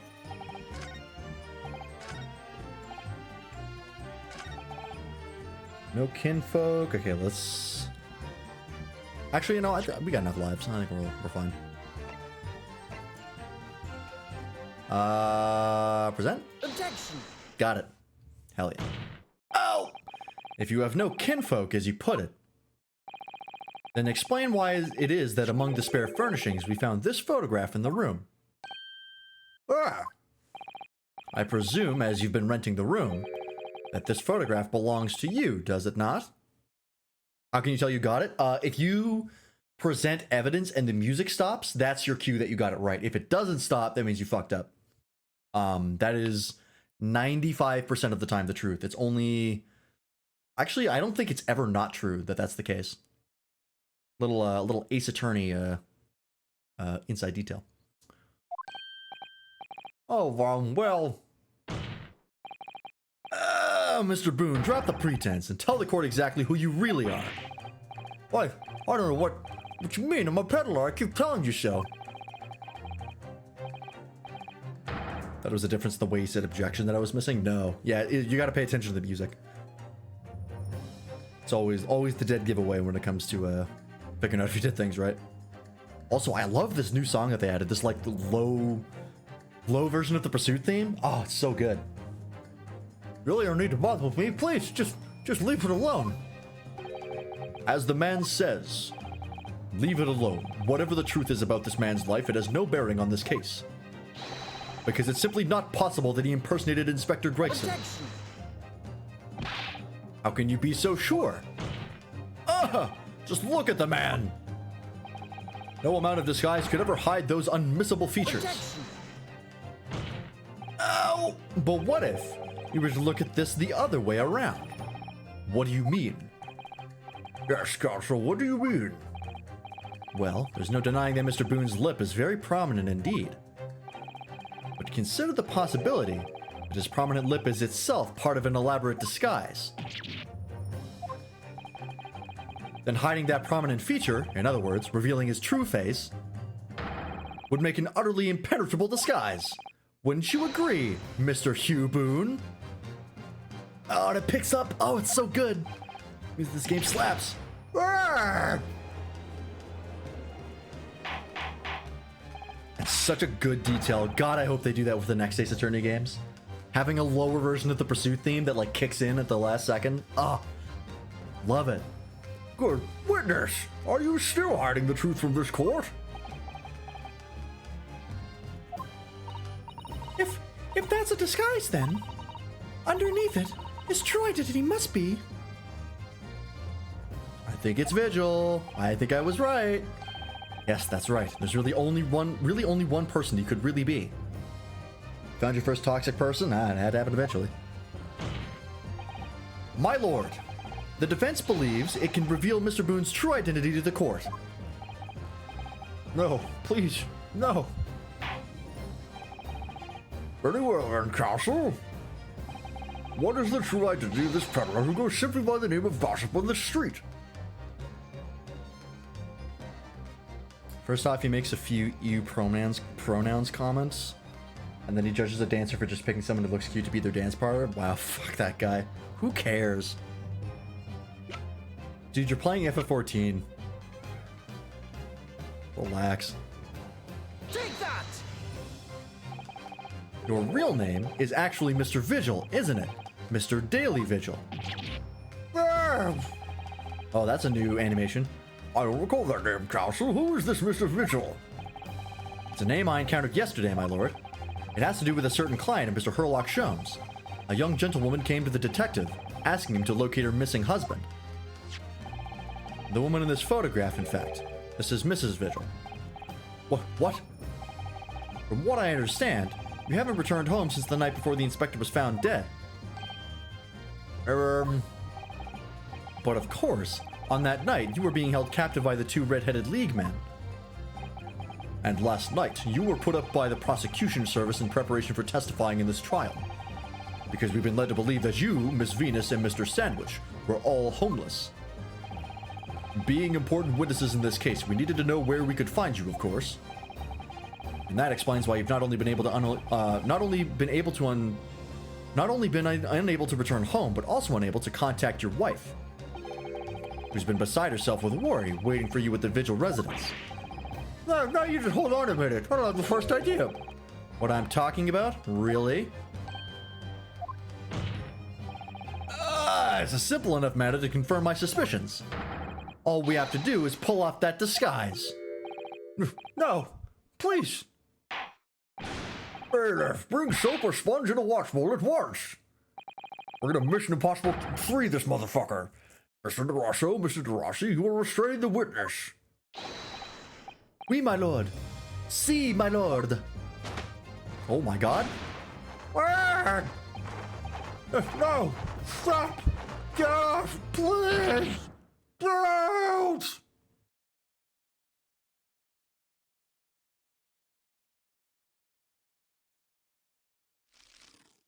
Aha!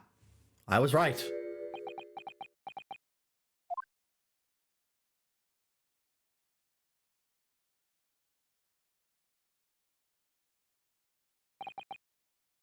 Well, Ayo, he's conventionally handsome. It's true. Yeah, like God, what an awful disguise to just put a giant fat lip on you. So gross. we're now seeing your true features, I presume. Where did you get that outfit? Did you have that ready to go? Lift your head, sir, so the court can see your face. It worked for a while, that's true.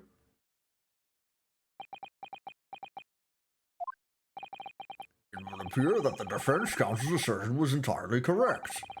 This has all been a very elaborate deception. So, witnesses, tell the court, have you seen this man before? I don't believe it, but... See, there is another question. This is the inspector we saw in the park. Extraordinary! On the day of the Red-Headed League enrollment, the man claiming to be Inspector Gregson who appeared before Mr. DeRosso and Mr. Rossi in the park was you disguised as the inspector, or rather, was you posing as the inspector in no disguise at all. Mr. Vigil was formerly employed as the chief warder at Barclay Prison. Chief Warder? And your career had promise. Why, you would have quite possibly been the future governor of the prison. What on earth have you been doing peddling tittle-tattle on Fresno Street? Well, it's been 10 years since Mr. Vigil worked at the prison. Vigil was impersonating Gregson, impersonating Redhead, impersonating Fat Latobo? Correct. Fucking disguises all the way down. 10 years.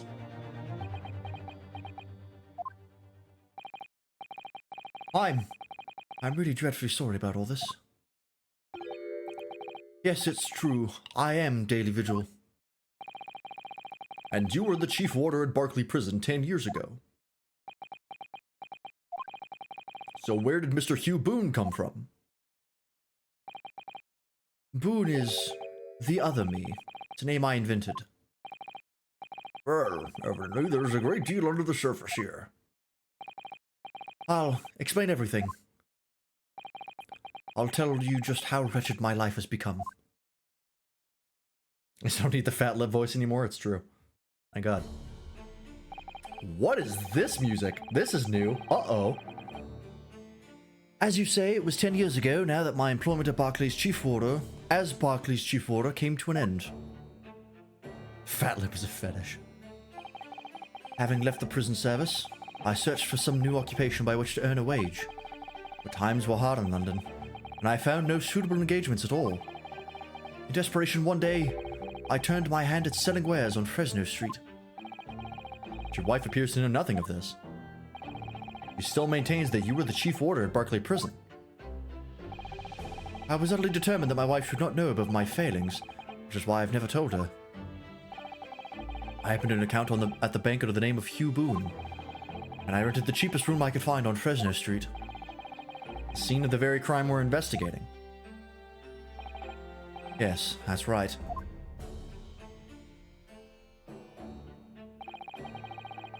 Custom art? A place from which I could emerge every morning at 8 as a squalid peddler, and transform myself back every evening at 5 into a well-dressed man about town before returning home. That quickly became my daily routine. I was puzzled by the lack of furniture in the room. But that explains it. But why on earth didn't you just tell us this in the first place? I have a wife, sir, and 2 sons, and without wishing to sound self-conceited, they regard me with some pride. I couldn't bring myself to disappoint them. So instead, you decided to conceal your occupation from them. Yes. I've made such a terrible mess of everything. Still, one thing doesn't add up. No matter how many tidbits of information you could sell to passing gentlemen, even at 6 pence apiece. You couldn't hope to match the salary you must have commanded as chief warder at the prison. Very true. I've kept your family in comfort despite 10 years of somewhat misbegotten employment.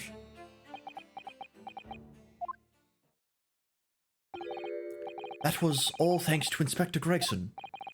What? Inspector Gregson? What on earth? It was some years after I'd rented Boone and begun my other life as a street seller. The inspector, that is, recognized me one day. You mean to say the victim was an acquaintance of yours? I knew him from my time working at the prison. The fact that we're getting custom art here is wild to me. When he saw what I'd become, he was deeply troubled for me and my family.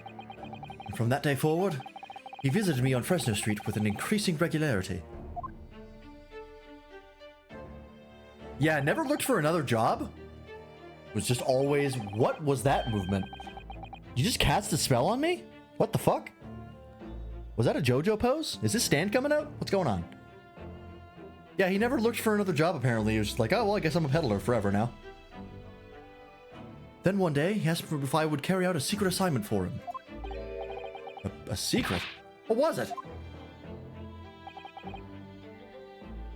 I was to impersonate the inspector. What? Impersonate him? What the fuck is going on? The fuck cares so much about DPS that they'll just complain about a dancer picking someone cute? Oh, there are definitely people who run around bitching about people's DPS.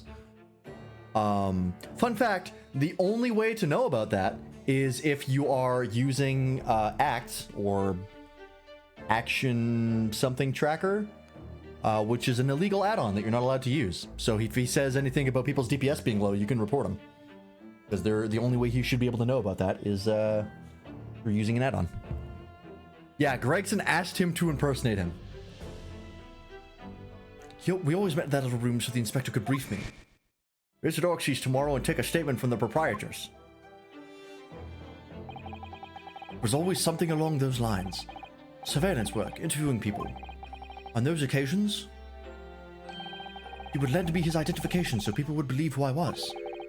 My instructions were to make an impression, to let people know that Inspector Gregson had been at work.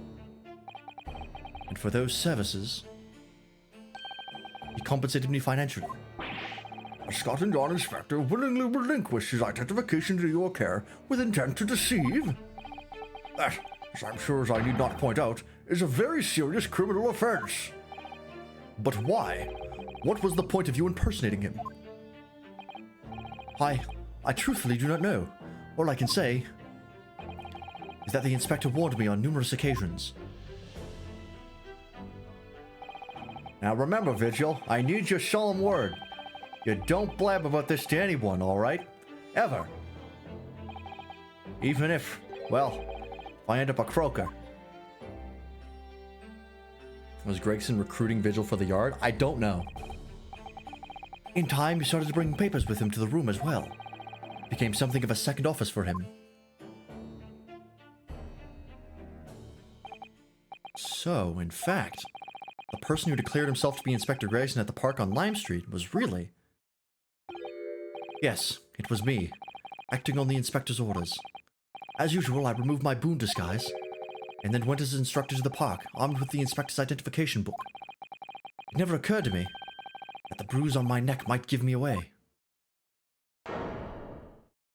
What the fuck was Gregson doing?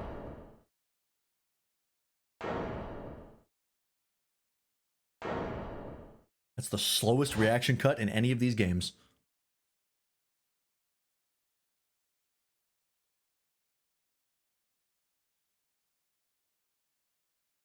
Gregson was putting together a conspiracy collage together, and it's about the High Justice Man with a watch.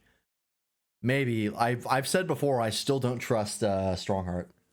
I think Strongheart is suspicious, and I think him and Dr. Scythe were in together on the Professor case about either framing or not properly investigating Kazuma's father.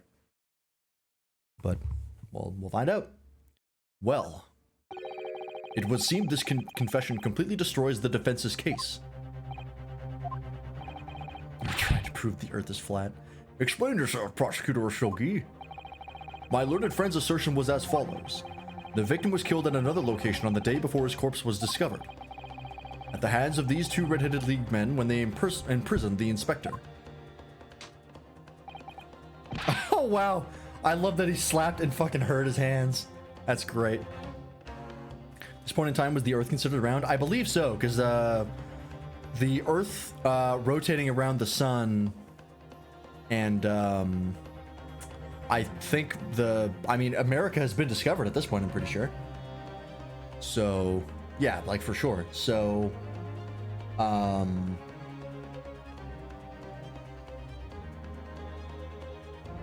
pretty sure at this point they've proven the world is round. They've explored enough of it that they know that the times are different. Maybe? I don't know. Telegrams are a thing. At the very least, they could prove it with that. Be like, fucking, where's the sun in the sky over where you are? Yeah, we noticed that earlier, Ultimate Fails. He keeps saying learned friend, and we're not sure why. It's suspicious as all hell. And we can't figure out what it means yet. But no, that can't be. After all, it wasn't the inspector who went to the park that day. It was me. Oh, goodness. Finally, we have clarity. We had nothing to do with the murder of the inspector. And merci, Monsieur de la Fence, for proving it. What? Ah!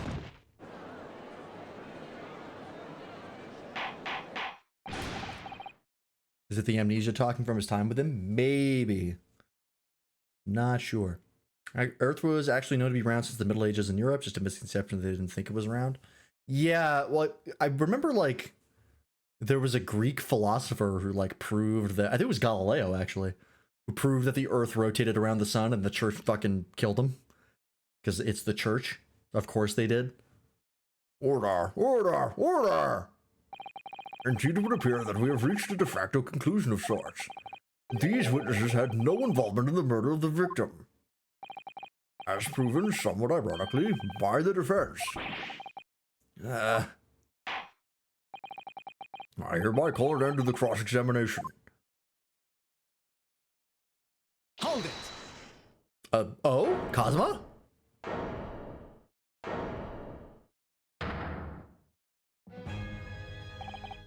Pardon me, my lord, but with your permission, I would like to pose one further question to the witness. Cosma? Widely adopted in Europe during the Middle Ages. Okay, gotcha. Oh. That is my alarm. Okay, so I am going to have to take a quick break. Just a short one, probably like 5 minutes, maybe 10.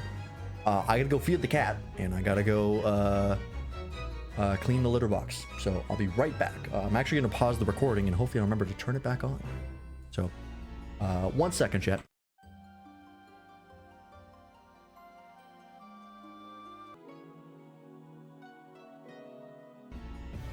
All right, I'm back. Take too long. Oh, I should have refilled my water while I was there. I'm actually gonna go quickly do that. 1 second.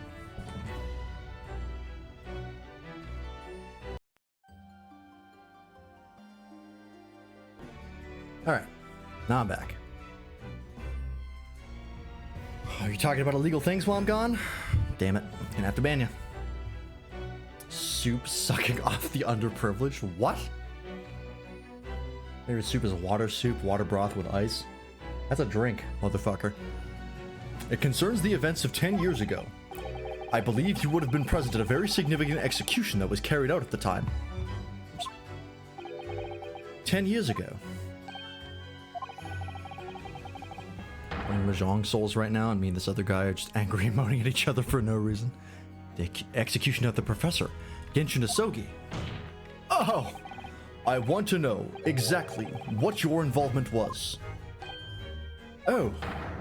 Answer me, madam. One moment, counsel. Is this related to the current case? Naturally. It is the prosecution's belief that this case and the events of 10 years ago are inextricably linked. Does the defense concur, counsel? Kazuma, you're not yourself. You're not as calm and collected as usual. Poor Kazuma-sama. No wonder he's acting this way. Mr. Vigil's memories of what happened 10 years ago would tell the tale of Genshin Asogi's last moments, his own father.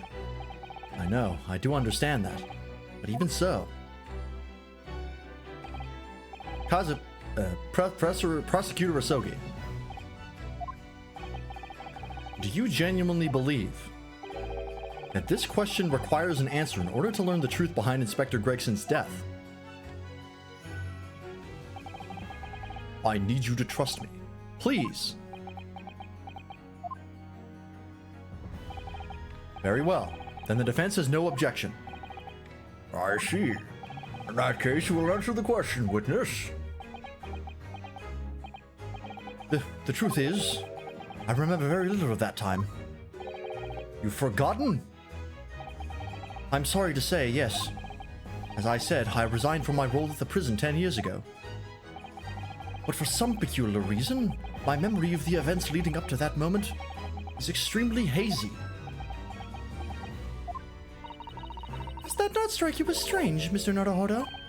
Sorry? Well, 10 years ago was a long time, but we've forgotten the reason why he left such an important job. Yes, you're right. Wanted to learn Riichi Mahjong, but now I'm kind of into it. I think Yakuza games also have Mahjong. It's just single-player Mahjong, but still. And not only that, Mr. Vigil's claim contradicts what we already know. The human spirit is a fragile thing. It's broken all too easily. Which is why we have a tendency to wrap it up for protection. Sorry? The human spirit? I'm afraid I don't understand what you mean. When we experience pain and suffering what we feel unable to bear, we block it out, obliterate it from our memories, seal it away. But it never truly leaves us. If the seal is broken, the memories resurface. And when they do, that fragile spirit may finally be crushed. But I really don't... Kazuma-sama. But if it must be crushed, then so be it. Because the truth will not stay buried. It's coming out, one way or another. Just like me. What? I didn't say that. That's off the record. Right, now I understand. It's clear what his intentions are. He means to expose the truth at any cost.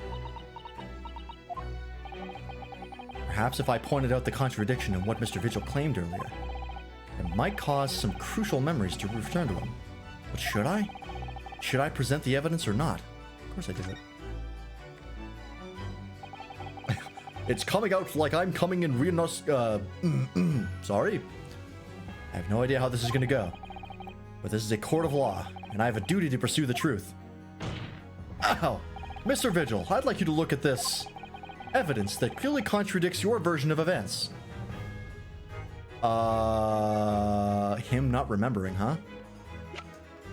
What do we have that proves that to be bullshit?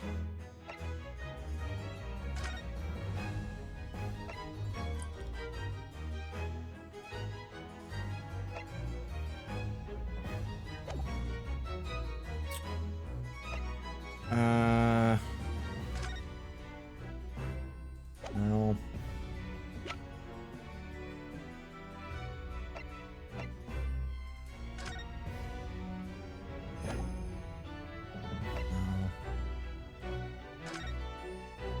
Oh, here we go.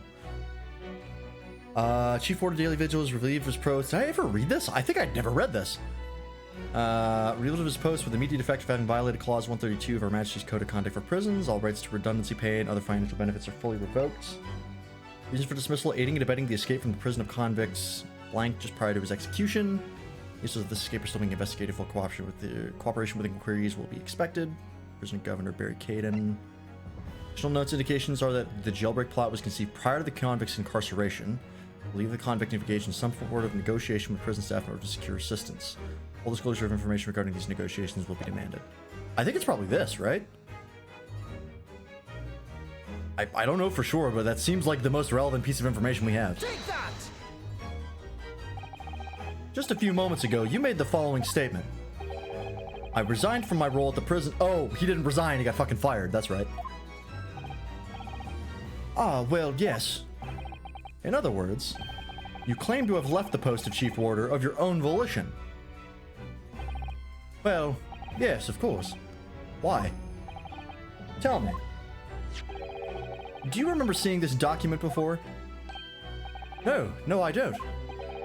This is a dismissal notice ordering the immediate termination of a prison staff member's employment. A dismissal notice. And the name on the notice is yours, Mr. Vigil. What? What? Oh, it's mine. So you didn't resign from the prison service at all. For some reason, you were dismissed as chief warder from Barclay.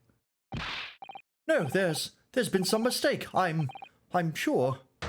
I'm sure I tendered my resignation. This dismissal notice is nonsense. Isn't it? If you were forcibly dismissed, there must have been good reason. This is another new song. Jesus Christ. Clearly, you did something. Oh, Mr. Vigil, it's time to break the seal and have you remember.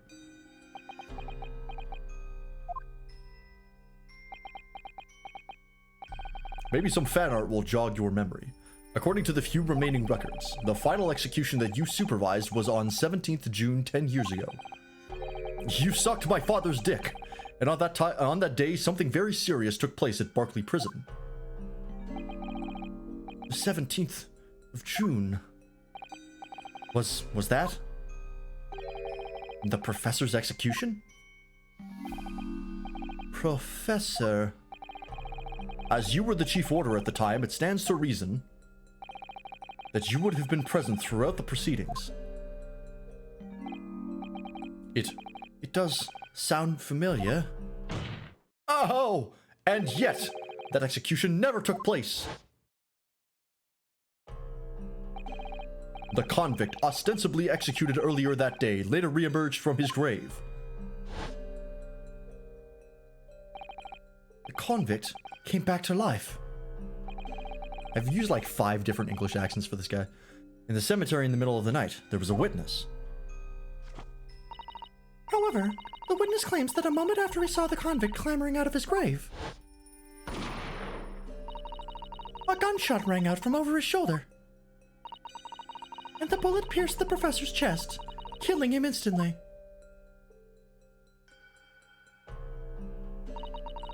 Those may have been the professor's actual last moments. Yes. Seeing as you were in charge of overseeing executions at the time, you must know the truth about what really happened. It's in your head, somewhere deep down.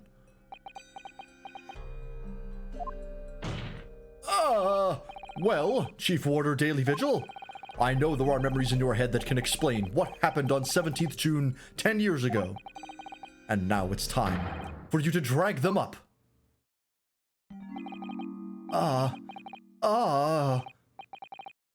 Mr. Vigil? You gonna have a fucking, like, transformation here? He's nodding. Yes, the whole prison. It was complete chaos. The prisoner escaped. He was killed in the cemetery. The shocking news ripped through Barclay like a hurricane. What?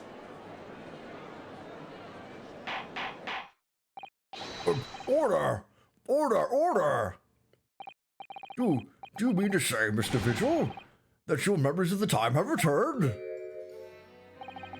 My head, and my pants, it's like some floodgates have been opened. Somewhere, deep in my pants, the images, the screams. Oh my goodness. The papers. There were reports, articles, about a man who'd seen a ghost. Yes, Eric Drebber. But surely those reports were exaggerated. There were traces at the scene. Traces of what? Of Nut in Lowgate Cemetery at plot number 139. Blood. Lots of blood. It's where the man was buried, of course. Obviously, something terrible had happened there. The depths of conspiracy and depravity from which this tale is emerging are quite staggering. I've reviewed the police records from that time extensively. A thorough investigation was conducted by Scotland Yard to ascertain how the convict managed to escape in the first place. And the conclusion reached by the investigating team was that a member of the prison staff must have been involved. Are you suggesting that a prison warder abetted the man's bid for freedom? Yes. Yes, and I was suspected of doing it. Of using that mass murderer's execution as a way to help him escape. You did what? I remember now. The horror of it all is coming back to me. I'm picking up speed. One evening a few days after the execution, some detectives came to the prison. I was called to the governor's office at the top of the watchtower.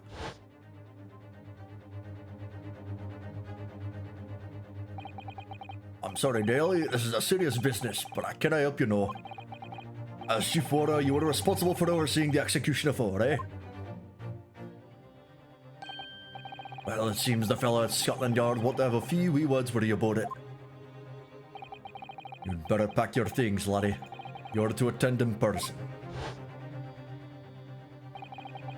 Oh, yeah, I think he is rotating faster. Yeah, I modded him because between you and him, like, one of you were always around to do modding stuff, so you did an extra one. As soon as he told me that, my mind just went completely blank. And the next thing I knew, I'm in the spin cycle. The professor, the most hated killer in our country's history. And I let him escape. I'm finished.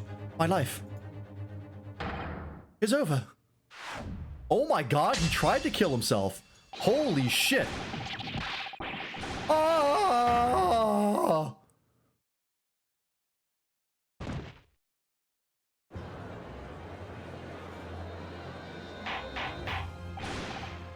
Order! Order! Bailiff! It's a doctor at once!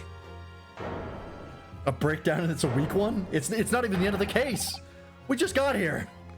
Court is adjourned for today with immediate effect. So, with Mr. Vigil's collapse, proceedings came to an abrupt end for the day. Once again overshadowed by the legacy of that notorious killer, appearing like a cursed ghost ship on a foggy ocean.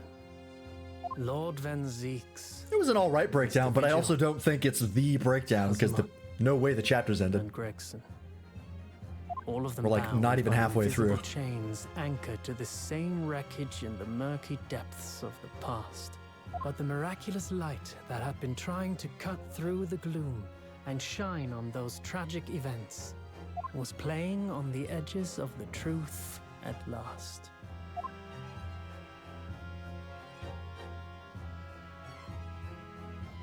Don't some cases have mini breakdowns? I think so. It's happened before. Usually someone gets caught doing something or like lying in some way and they get fucking busted and have a breakdown. All right. Well, that's a good as place as any to end Great Ace Attorney for the day. So we will be back probably not tomorrow, but on Monday with some more. We're going to figure out just what exactly is going on. Looks like we're getting another investigation segment, so that's fun. Yeah, so YouTube, thanks for watching. Hope you enjoyed, and we'll see you in the next episode. Bye-bye.